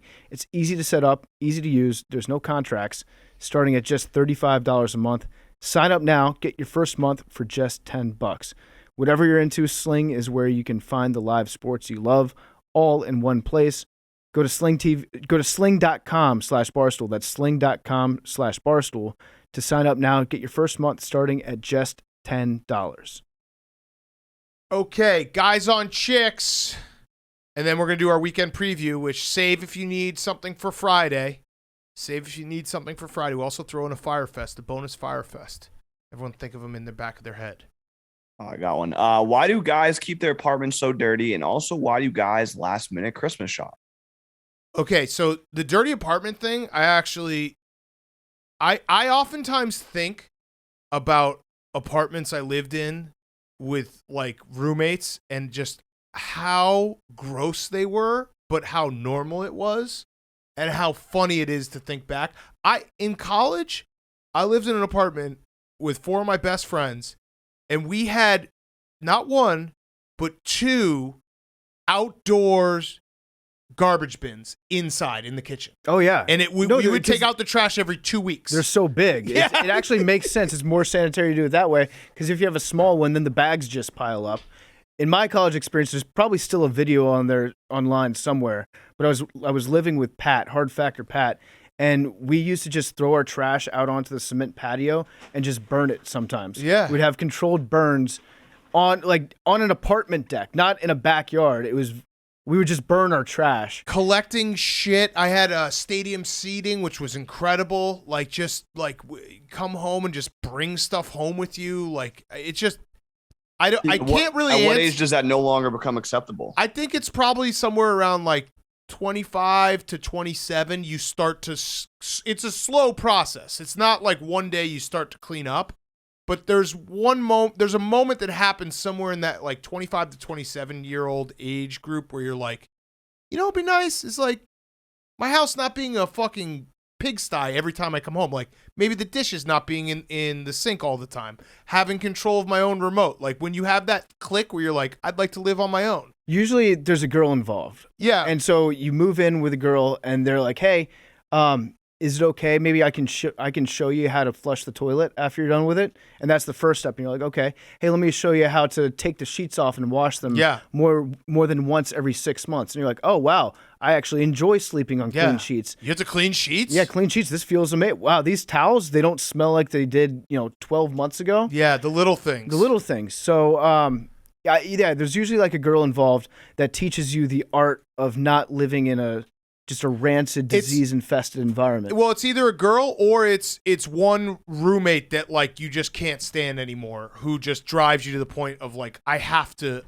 live like a somewhat clean life, like not all the way clean, but I can't come home and have like flies and stuff. It's when the flies show up or the girl shows up. Yeah, there was one moment for me where I just put a pan in the sink, and I waited for probably 4 or 5 days to clean it up, and there were actual like maggots that were in the pan, and I was like, you know what? Sometimes you got to hit rock bottom. Yeah, and you choose to change your ways. I also think that it changes sometimes.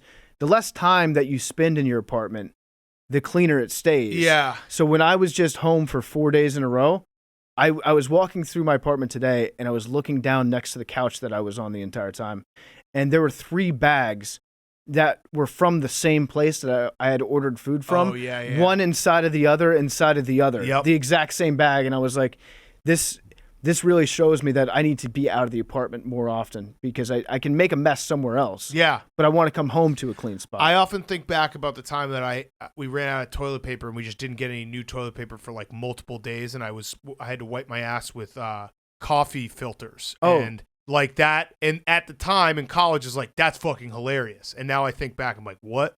I was a different human being. So I never, like whenever 18 to 25-year-old dude does something like online or in life where it's like somewhat like, what is this person thinking? I'm never judging them, because I'm like, they have half a brain, because I also had half a brain. Yeah. At my upstairs that I had in this one townhouse, we didn't have a coffee table. we just took one of the doors off the hinges and just balanced it on 2 chairs. Yes. And it was our beer pong table and our stand-up coffee table that we had. Yes. We were ahead of the time. It was like a treadmill desk. Yes. You just had to stand up and eat on the door. Was there a puddle underneath that table? I don't know. A gigantic puddle that never dried up. There was carpet, so it was probably worse than a puddle. I used to have a Dog the Bounty Hunter signed autograph picture above my bed. That's pretty cool, though. Think about that. Like, what? I mean, that guy's still in here. Don't worry. But, like, to that level, and to be like, dude, this is so sick. That is pretty cool, though. All right, growing up. That was growing up. Okay. Is it bad that I'm taking my new boyfriend on a trip to Costa Rica that I bought for my previous ex-boyfriend's birthday, but we couldn't go because of COVID? No. So after we broke up, I still had the tickets, and now I have to use them. I bought them, so it's not a big deal, right? Yeah, that's perfect. Yeah, that's actually incredible. That's the dream scenario for any guy to fall into. That's perfect. She sounds awesome, actually. Yes. Happy holidays, Santa Cats, Mrs. Comet. Tough for the ex, though, for sure. Oh, yeah, but fuck him. That yeah, happens, fuck yeah. him. Fuck him. Happy holidays, Santa Cats, Mrs. Commenter, Grinch, Hank, and the elves. My boyfriend of 7 years says our New Year's resolution should be to get in shape, and he has said so for the last 5 New Years. He also happens to be in really good shape because he was a former D1 athlete. Is he just trying to tell me I'm fat? How do I politely tell him to fuck off? Yeah, I don't want... See, I'm in a dilemma right now because I don't want to call you fat. no. So, no, that's not what he's saying at all. Nope. You're not fat. You can just... You're not... He should love you just the way you are. Yes. You're not fat. At all. Hey, Daddy Cat, WFT Commenter, and Hank Spanks. My boyfriend tore both his labrums, shoulders, playing football in high school. He didn't have surgery to fix them. He is 25 now and uses the pain as an excuse for me to always be on top during sex. This way, he just gets to lay there while I'm doing all the work. Literally, all I want for Christmas is to have good sex where I'm not on top and he puts some work into it. I don't know how to approach him about this, but I know he listens to your podcast and would listen to what you have to say. Okay, well, he just listened to this. Dude, stop making that excuse. Like, it's bullshit. Actually, Big Cat, so I have 2 torn labrums in both shoulders. So I know where this guy's coming from, and it's just the only position that's comfortable is just lying down and getting blowjobs. Anything besides that, I literally, it's too much pain. I'll pass out. Dude, come on. If this podcast can get one guy to maybe do the occasional doggy style instead of just laying there like a dead fish. Like how we've done our job. All right, here's the thing. If you're having sex, you don't always have to be supporting your entire body weight on both hands. Maybe get a harness that comes down from a sex swing. Yeah, a sex swing that just holds you in place while you just rhythmically go up and down. Or yeah, you can be in the harness and he can be on bottom and he'll have to do work from the bottom. No, this guy's completely full of shit. Like, yes. Yeah, Billy? Get the elective surgery to get your labrums done, and then that's at least 8 months of more. I'm inactive. I can't do anything. Yeah. The problem is, though, if you get both shoulders done at the same time, you can't function as a human being. You can't use your arms at all. I think most doctors won't even do both at the same time unless it's an emergency. But this is a hilarious predicament. I kind of respect. I hope he's listening to this and just like, you know what? Also, here's the bonus for you, buddy. This is basically a free Christmas present. Just be like, you know what your Christmas present is? I'll get on top for once. One time. All right. All right, last one. I've recently discovered that my boyfriend runs a burner account where he berates liberal politicians. I caught him trolling Nancy Pelosi while we were at an art gallery the other day. We don't talk much about our political views, but he knows he would be offending my beliefs. Should I confront him? I also heard him say that he would suck a fart from AOC's blank blank. She did the stars butthole. Please help me. Thank you. Okay. Legend. If I were you, I'd probably just ignore it because it sounds like he needs an outlet. So if he's going to be a normal person and have a good relationship with you, but meanwhile on the side he's just like going ham on Ilhan Omar, then I think that might be a net positive for your relationship at this point. Yes. What a fucking great guys on chicks. Yeah. Which, by the way, if he's such like a MAGA guy, what's he doing going to an art gallery? Yeah, true. Good point. Sounds like a lib in disguise. It sounds like he's a self-hating lib. Yes. Well, That's probably what the issue is. He wants to suck apart from AOC. Like that's positive. Yeah, it's true. Yeah, he clearly has a little crush. Yeah, you're right.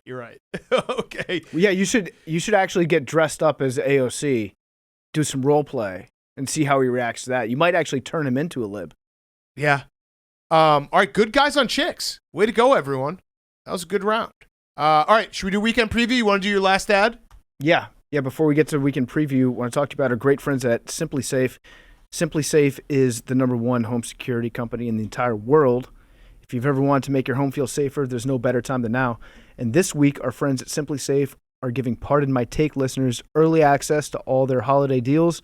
This is a huge deal. They've never done this before with us. 40% off, 40. That's almost half price. 40% off their award-winning home security. We love SimpliSafe. It has everything you need to make your home safer.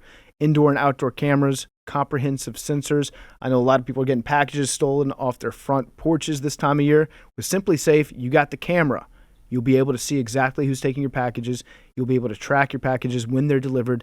And it's all monitored around the clock by trained professionals who help send help the instant that you need it.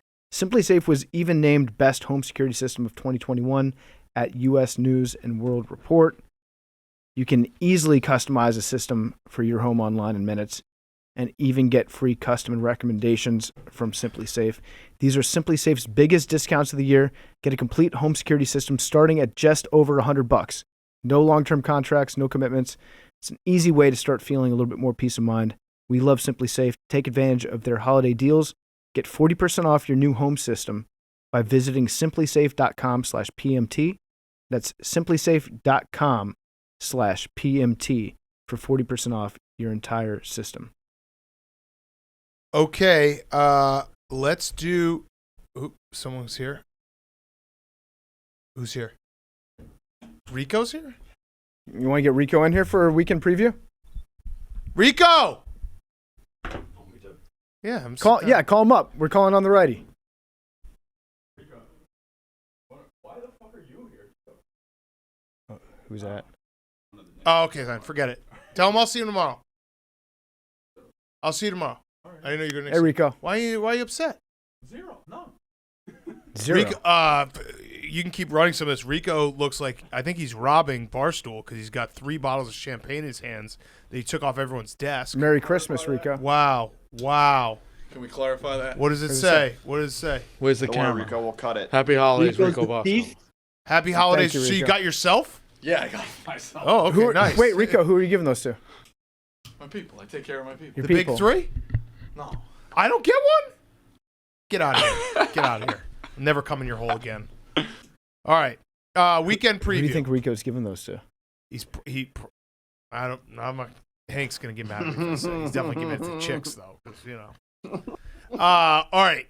Weekend preview. What's the records? It's getting really tight. Mm-hmm. It's getting really tight. We have the same standings as last time. Hank and Billy currently on the trip.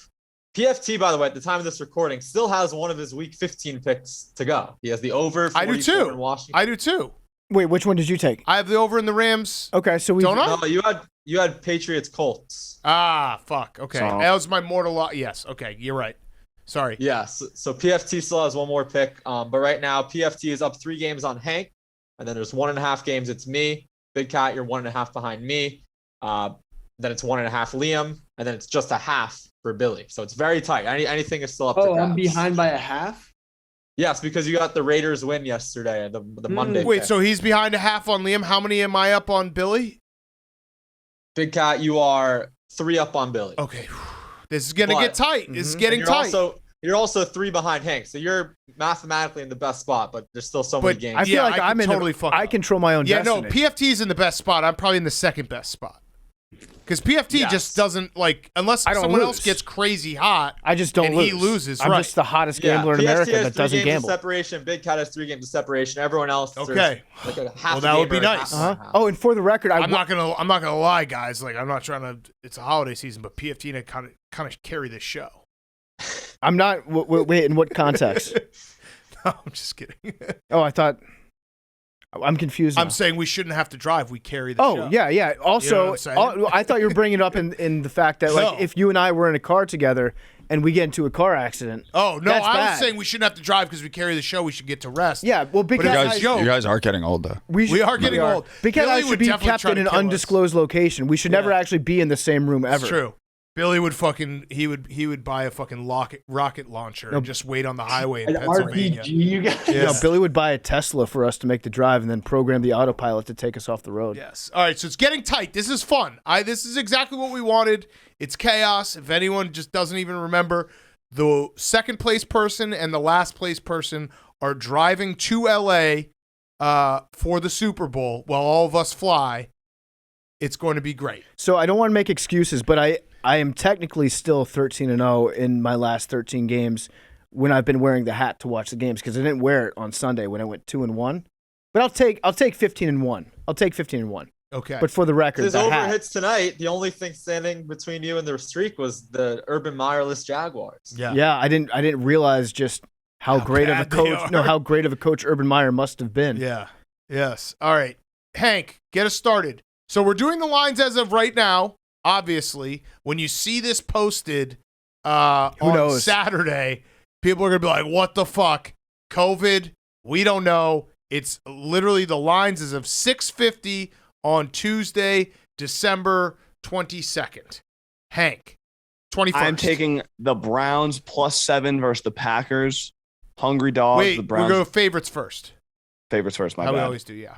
Yeah, that's my bad. I just That's have okay. Browns written first. I'm going off my notes, not the proper order. That's my fault. My favorite is Chargers -9 versus the Texans. Mhm. Ooh. Me too. That's mine. Okay. I like it, Hank. Texans are hot off of a win. Yeah, but did they peak too early? And also the Chargers, they're going to be hungry. I don't think that there's ever been a game in NFL history that has a bigger disparity between the two head coaches in terms of how much they like to punt. Yeah. You got Brandon Staley and David Culley. How much they like to coach. Probably how much they like to coach. Culley is he's fired, right, at the end of the season? If they fire him, that's actually fucked up. It is fucked up how they used him for the Right. season, but in another way, I mean, he got an opportunity that he probably never would have had That's true. on any other team. So That's true. Okay. So, good favorite. I'm surprised you didn't take the Patriots, Hank. No, I mean that's just Makes me seem like you're nervous. I am nervous. Oh. I'm definitely nervous. I'm very nervous. what are you nervous about? I'm nervous about the Bills, having a chip on their shoulder. Nervous about having a rookie quarterback who didn't look great last week. You're not in Mac America Great Again? No, I'm in Mac America great again. I'm just not. I'm nervous. I'm not like overly confident. I'm expecting us to win, but I'm nervous. I'm actually It's one. I don't want to lose that game and then also lose it on this pick. I'm actually going full send on Mac Jones for the rest of the year. I think he needed to get his ass kicked a little bit. Yeah. Also, the cleanup from Monday, it was pointed out to me that this game does decide the AFC East. Yeah. Because the Patriots lost to the Dolphins.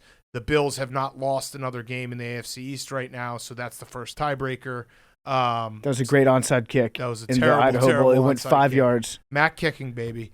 I think the So Dolphins are mathematically alive. in the AFC East? Yeah, on I the think Barstool so. Sportsbook, they're plus 8,000. Oh, wow. Okay, hammer that. Sorry, so your favorite, Liam, your favorite, sorry. I'm going with the Jets -2.5. Ooh, Okay. and I've Billy never as well. seen them. Yep, I knew it would be. Okay. Yeah, I don't feel confident in a single one of these after looking at them, and I just figured that was so random. That was so And who are the random. It's Jets so playing random. again? So random. The Play Jaguars. the Jags. Jaguars. Isn't I there- agree that the Jets are better than the Jaguars. Don't the Jets play a different shitty team every weekend? Yeah, it seems like I it. feel like they have. What Billy's saying? No. They play some good teams. Yeah, but I feel like their schedule this year has just been a series of mismatches. There's also just not a lot of good teams left. Yeah, it's true. A lot of teams are really bad. Right Good Yeah. point. Good point. That is I think every team has been slandered on the show at some point. absolutely. I don't know who's good. I really don't. I mean, I'll tell you who's good. I don't buy that. I like how everyone's like, there's parity. There's no one. There still are like 5 to 6 teams that I think have been more consistent than the rest of the NFL all year. It's the Cowboys, the Bucks, the Packers, the Chiefs, the Patriots, and then throw in the Colts. The Colts are probably in there. And then maybe even the Rams. No, No, but I'm saying there's the a Colts list are in of there teams. right now, Yeah. but I wouldn't count the Colts as being a team No. that's been consistent. No, all they year. haven't been consistent all year, but they're playing great football right now. Like, they're a good team. Yeah, So they are a good team right now. I think we do like who's good? I think there are some very good teams.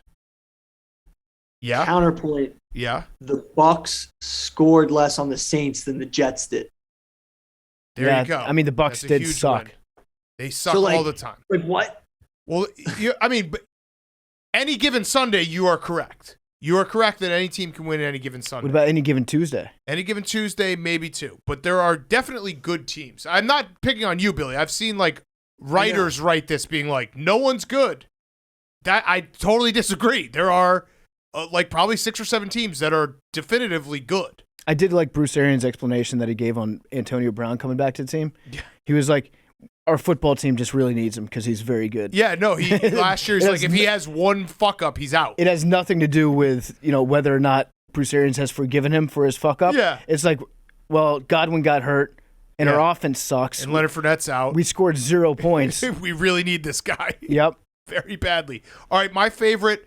I'm gonna go with the Colts. The Colts are a pick 'em right now, but I'll take him as a favorite. Is that okay? Or you want me to take him as an underdog? I don't think you can take him as you either. can take either, right? Yeah, you can't take Oh, him you as just either. can't take the game? No. No, I feel like you can take them as either. Yeah. Right? No, they're not a favorite. And All right, they're not no. an underdog. I'll take them as -0.5 then. I'll take them as if it's a tied game, I lose. Okay. The Colts -0.5. Yeah, let's just do that, right? That's Okay. fair because you're right. It's not an under, so they have to win the game, and I'm taking it out of pride and principle, and it does kind of go against my whole. I like to have all 10 fingers, but the Cardinals need to lose this game, and they have to be forced to tweet about it. Yes. Otherwise, I might. What if the Cardinals tweet about it though before the game? You're kind of fucked. Oh yeah, that's true. There's a lot of daylight I'll between stick now with and it. then. I'll stick with it. I think it's been so long that they're cursed no matter what. Well, yeah. Irregardless, I still think that the Cardinals are just frauds. Yeah. It's just a fraudulent team right now. They're soft. And again, They're top 5 fraud right now in America. I do feel bad for Cardinals fans because it's not their fault that their Twitter account is fucking lame, and it's also not their fault that their team falls apart for the second year in a row. I feel bad for them, but maybe have them tweet the final score, and they wouldn't be cursed as they are. Who's up next? Billy. No, you have the Jets. Jake. I'm taking the Packers -7 against the Browns. Browns obviously had a lot without COVID, so I don't know if they'll get everybody back. And the Packers are just being the Packers recently. Mm-hmm. And Aaron Rodgers is faking his toe injury. Yes. And you also heard Hank just take the Browns, so you're going head-to-head with him. Yes, I am. All right, so Hank, you like the Browns as your underdog. I love the Browns, the underdog, hungriest dog. I think they, are like 17% chance, I think, to make the playoffs. They still want it. They played well on Monday night.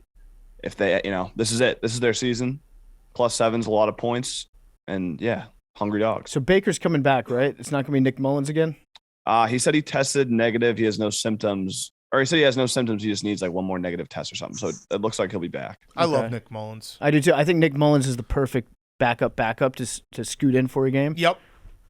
Okay. Liam, you're underdog.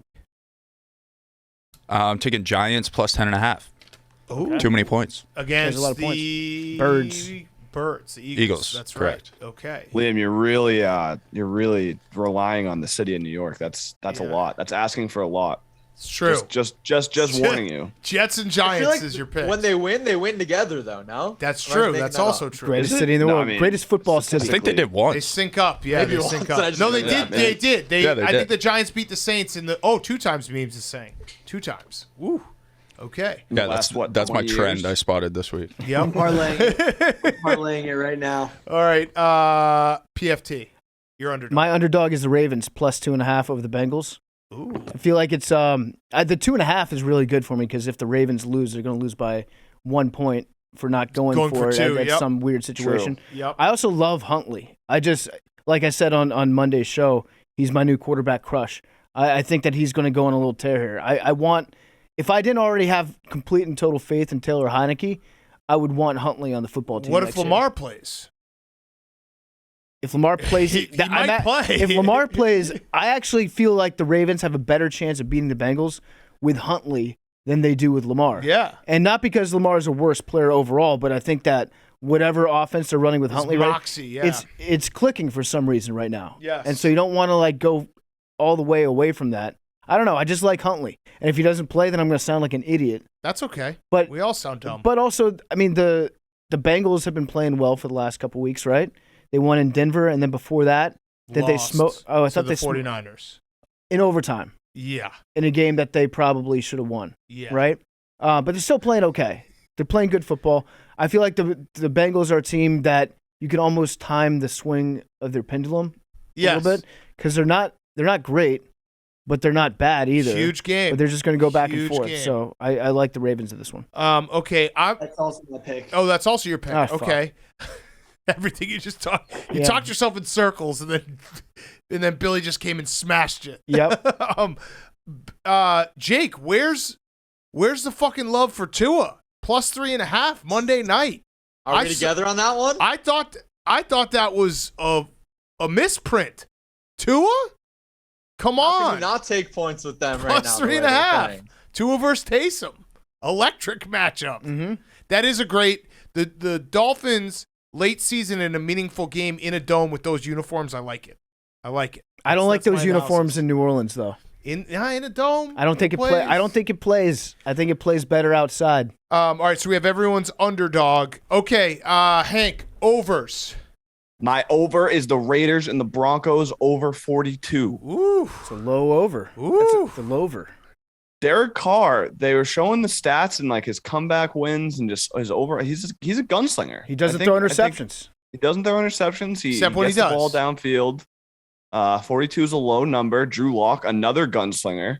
So yeah, I think it's just going to be your classic shootout. I think Two great quarterbacks. You can like build in at least one turnover from Drew Lock resulting in a touchdown. A pick six or a fumble six is going to happen, Drew Lock. For sure. Yes.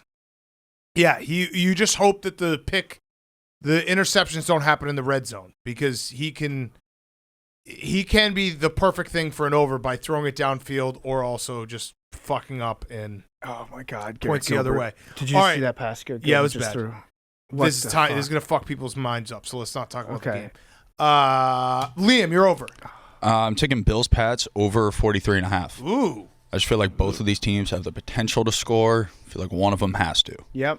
I like this over too. I like it. I like That's the your over? Yeah, I like it too because it's almost like people still have in the back of their minds that game in Buffalo when they're factoring in the score of this game, which the over should have hit in that game, right? We were on pace in the first quarter. Yep. And there's not going to be as much weather this time. We don't think. We don't think. We don't know, but we also don't don't. We don't also don't think. Yes, we don't think, and we don't know. I'm taking the over. Okay, my over is going to be the Bengals and the Ravens. The Bengals' offense has been stagnant. Good to come out and break out against the Ravens' defense that lets up like tons of explosive plays. You're going to get maybe throw in a couple Jamar Chase bombs. I don't know. Tyler Huntley magic. Mm-hmm. Some T. Give me Higgins that across over. the middle. 44.5. I like that too. I see both teams scoring over 20 points. There we go. Jake. No, Billy. You're over. Cardinals, Colts, 49.5. Or, yeah, 49.5 for the over. Is that a game you expect no points?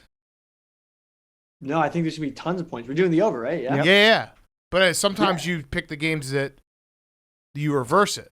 Well, you can't try and lose when you're in last place. Like he's got to try and get out of last. So I'm assuming all of these you're trying to win because it wouldn't really make sense if you were trying to lose at this point. There's no point in losing right now. Although I also feel like Billy would be the most stoked out of all of us if he had to drive across the country. Yes, by far. If Billy and I said it earlier, but if Billy and I had to drive across the country, I will just make it a challenge to Billy. Be like, here, boy, see how fast we can get across the country. And just never sleep. Monster energy and never sleep. What are you going to say, Billy? No, I mean, my reputation's on the line here. Like, I got to start picking, right? People are going to be really disappointed. What reputation? Don't know anything. You'd work so hard to build up the reputation as a football scholar. Everything that people expect out of Billy football is on the line. Exactly. What's Cardinals, name? Colts. Okay, Jake, you're I'm over. with Big Cat once again. Baltimore, Cincinnati, 44.5. We have a lot of repeats in every category. So That's actually good for me and you, PFT. Yep, I like More it. repeats, the better at this point. If you're separated. Hank, end us off with your under. Banged up, Tampa, Carolina, under 44. That's mine Seems as a little- well. Seems a little chalky. Oh no, Oh boy. that's 3 of ours. Mm-hmm. I feel like this game, Tom Seems Brady. too easy. It seems like one of those games that Tom Brady's like, I'll just find a way to win no matter what. We'll do the bare minimum, but we'll win. Yeah, we'll get a lead. We'll run the ball like 70% of the time. Right. It will never be in doubt, but it's not going to be a blowout. Right, because going into the last game against the Saints, they weren't as knocked up. They had those bad injuries, right? Right. So they had both Fournette and Godwin. Did I just say knocked up? Knocked up. They weren't pregnant going into the last game, but no, they didn't have those injuries, so their game plan was a lot different. I feel like Tom Brady is a guy that when he knows what the situation is going into a game, if they're injured, he can figure out ways to get around that with the game plan. So yeah, that's also the weakness of the Bucs defense is their secondary. And can anyone on Carolina throw a ball? nope. Okay. You're under Liam. I had the same one. Also, okay. PFT. My under is Jets-Jags 41.5. I feel like this is a recipe for like a 13-6 game right here. Count. Let me just play devil's advocate Uh-huh. real quick. What if Zach Wilson does something sick? No, he's going to do something.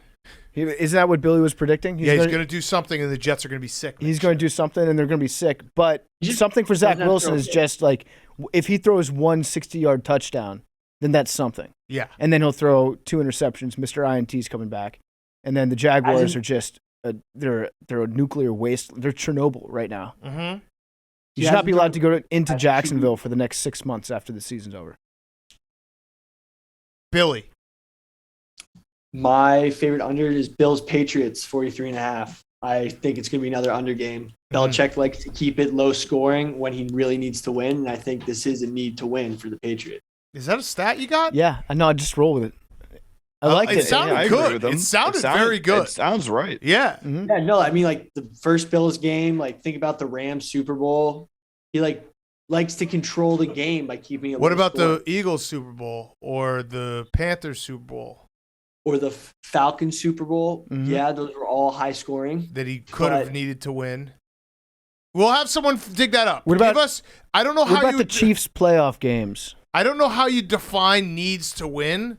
So someone do that. It can be very subjective, but give us the over/under record on games Bill Belichick needs to win. Billy, all you need to say is like Bill Belichick against mobile quarterbacks, very good coach. Mm-hmm. And again, don't know if that's true or not, Right. but you can just say it.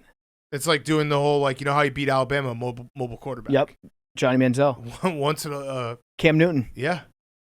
Okay. Who else? Jake. Yeah, I'm also with PFT. Jacksonville Jets under 41.5. First to 10 wins. Ooh, I Jake, like that. Are you doing a little strategy here?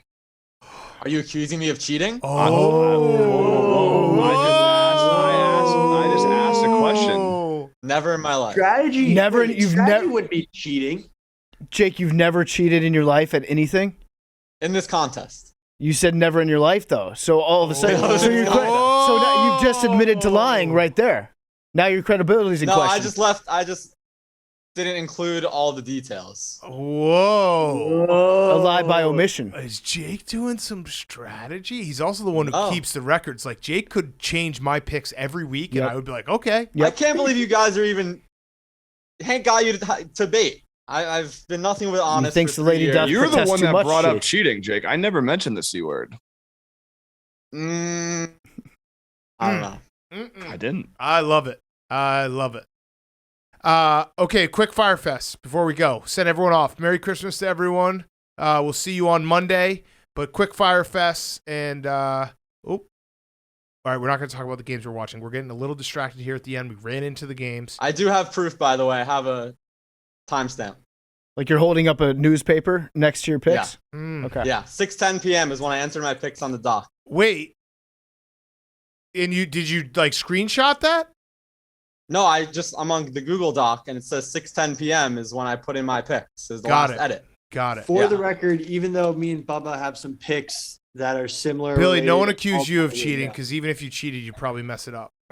Well, I think everyone just assumes that Billy's cheating. So It's only a half a game to get out of last Billy's place. mad we didn't accuse him of cheating. Like, wait, I'm smart enough to do this. What the fuck? He also said is doing a strategy cheating. Like, yes. But, All right. Hank. my Firefest. So I've been obviously like home quarantining, chilling on my phone, and this song, it's like it's just a song that's on TikTok. But every time I go on Instagram, Wait, you got COVID? I don't have COVID. Oh, you've been quarantining, though. I've been staying safe, close contact. I was very close with PFT, and he tested positive. very close.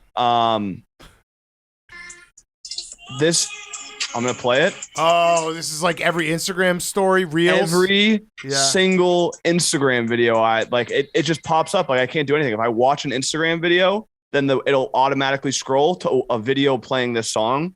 And now my entire life, everything I'm doing, this is in my head. Is Like this is just the soundtrack to my life.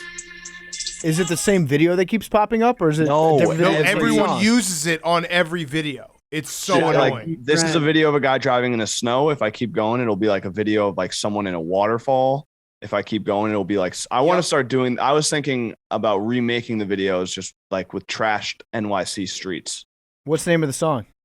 I don't even know. The guy's name is. I looked it up though because I needed to download the song. Isn't it The The Weeknd? other one, Hank. No, This is it's the like other one. There's like 4 songs that everyone uses. it's this a one Madonna dri- remix. This one drives me crazy too. Yes. And then you turn to the camera.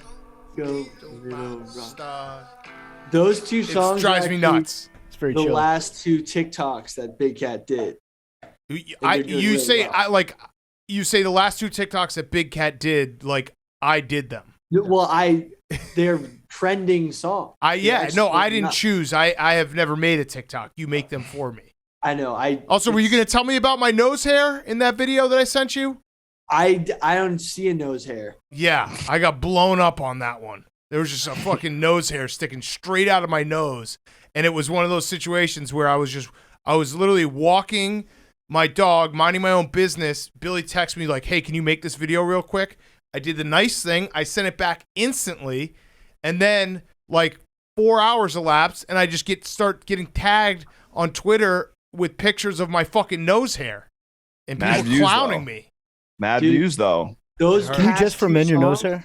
No, I you did a just Go Little trim Go it. Little Rockstar one and that one, and they're doing like 250,000 views. Yeah, because these fucking platforms just brainwash you by putting every single video in your feed with the song. Whatever. I also, it's catchy, but like that's just like if you're wondering what's going on in my head on a regular day, it's just like me walking around and that song playing because Yeah. I can't get out of my head. Yep, I'm with you. All right, PFT.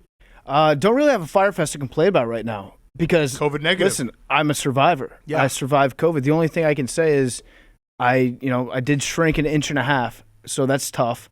That is tough. But we move on from that and we regroup and it'll be fine in the long term. Height doesn't matter. Hank's on a crazy delay, which is very funny right now. I don't know No, what yeah. his bet was. I have Antonio Gibson first touchdown score. He got fucking He's a stuffed crazy at the goal line. Crazy delay. All right, yeah. So you're a little shorter. I'm a little shorter from the COVID though. Yeah. From the COVID, but I mean that's just one of the side effects that you deal with, and you move on, and everything will be fine in the long term. I survived COVID, Yeah. so I have nothing to complain about. I'm blessed. I'm thankful to be back here in the studio with you guys. Hank's ahead of us actually. And Hank is. We got to end this show because now there's too much football going on. mentally, spiritually, Hank is leading us all. I tweeted it, but I took my son to the dentist, and it was a very big betrayal of trust. He looked at me like, "What the fuck, dude?" Did you get a cute video of him afterwards? He was all gassed up. No, no gas up. I did kill the vibes because the dentist made a balloon animal for him, and I was like, "Oh, did they teach you this at dental school?" And didn't think that was funny. So, yeah, dentist sucks no matter what age. All right, Billy, Jake, quickly. TikTok's just destroying my brain. I'm just being fed so much misinformation on TikTok. My brain's turned to mush because I watch too much TikTok. You have control of your own life. I know, but I have to do TikTok. You have to post to TikTok. Right, but in order to be good at posting to TikTok, you have to watch TikTok to Right, figure that's out true. what Okay, that's fair. Yesterday, That's Billy fair. said that girls can't make machine gun sounds with their mouth because it was a trend on TikTok. So I don't know if it's a TikTok issue or if it's a Billy's brain believing things that should Both. never be Why believed not by both? anybody. Yeah, it's issue. both. We're killing Billy. Yeah. Jake, wrap us up. Yeah, I was flying yesterday and a dog sat behind me, but I survived. See, that's my Something dream everyone scenario. loves. Yeah. Every time I get off a plane Booper. and I see a dog get off the plane after me, I'm like, why couldn't I have been set next to the dog? This Booperino. All right. Yeah. Let's go numbers. 6. 88. Give me 19. 44. GG 19. Garrett I'm going to Gilbert. go 22 for that guy. I'm going to start. 22 is going to be my new number. Liam, what'd you say? 4? 6. 6. 4. 3 for memes.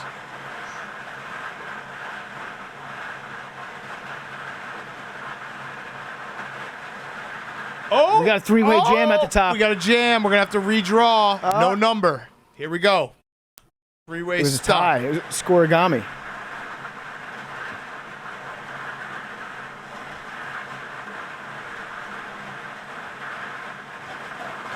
$16. 16. Gonna spread my All right. This time. Merry Christmas, everyone. See everyone on Monday. Love you guys. Ducks have corkscrew penises.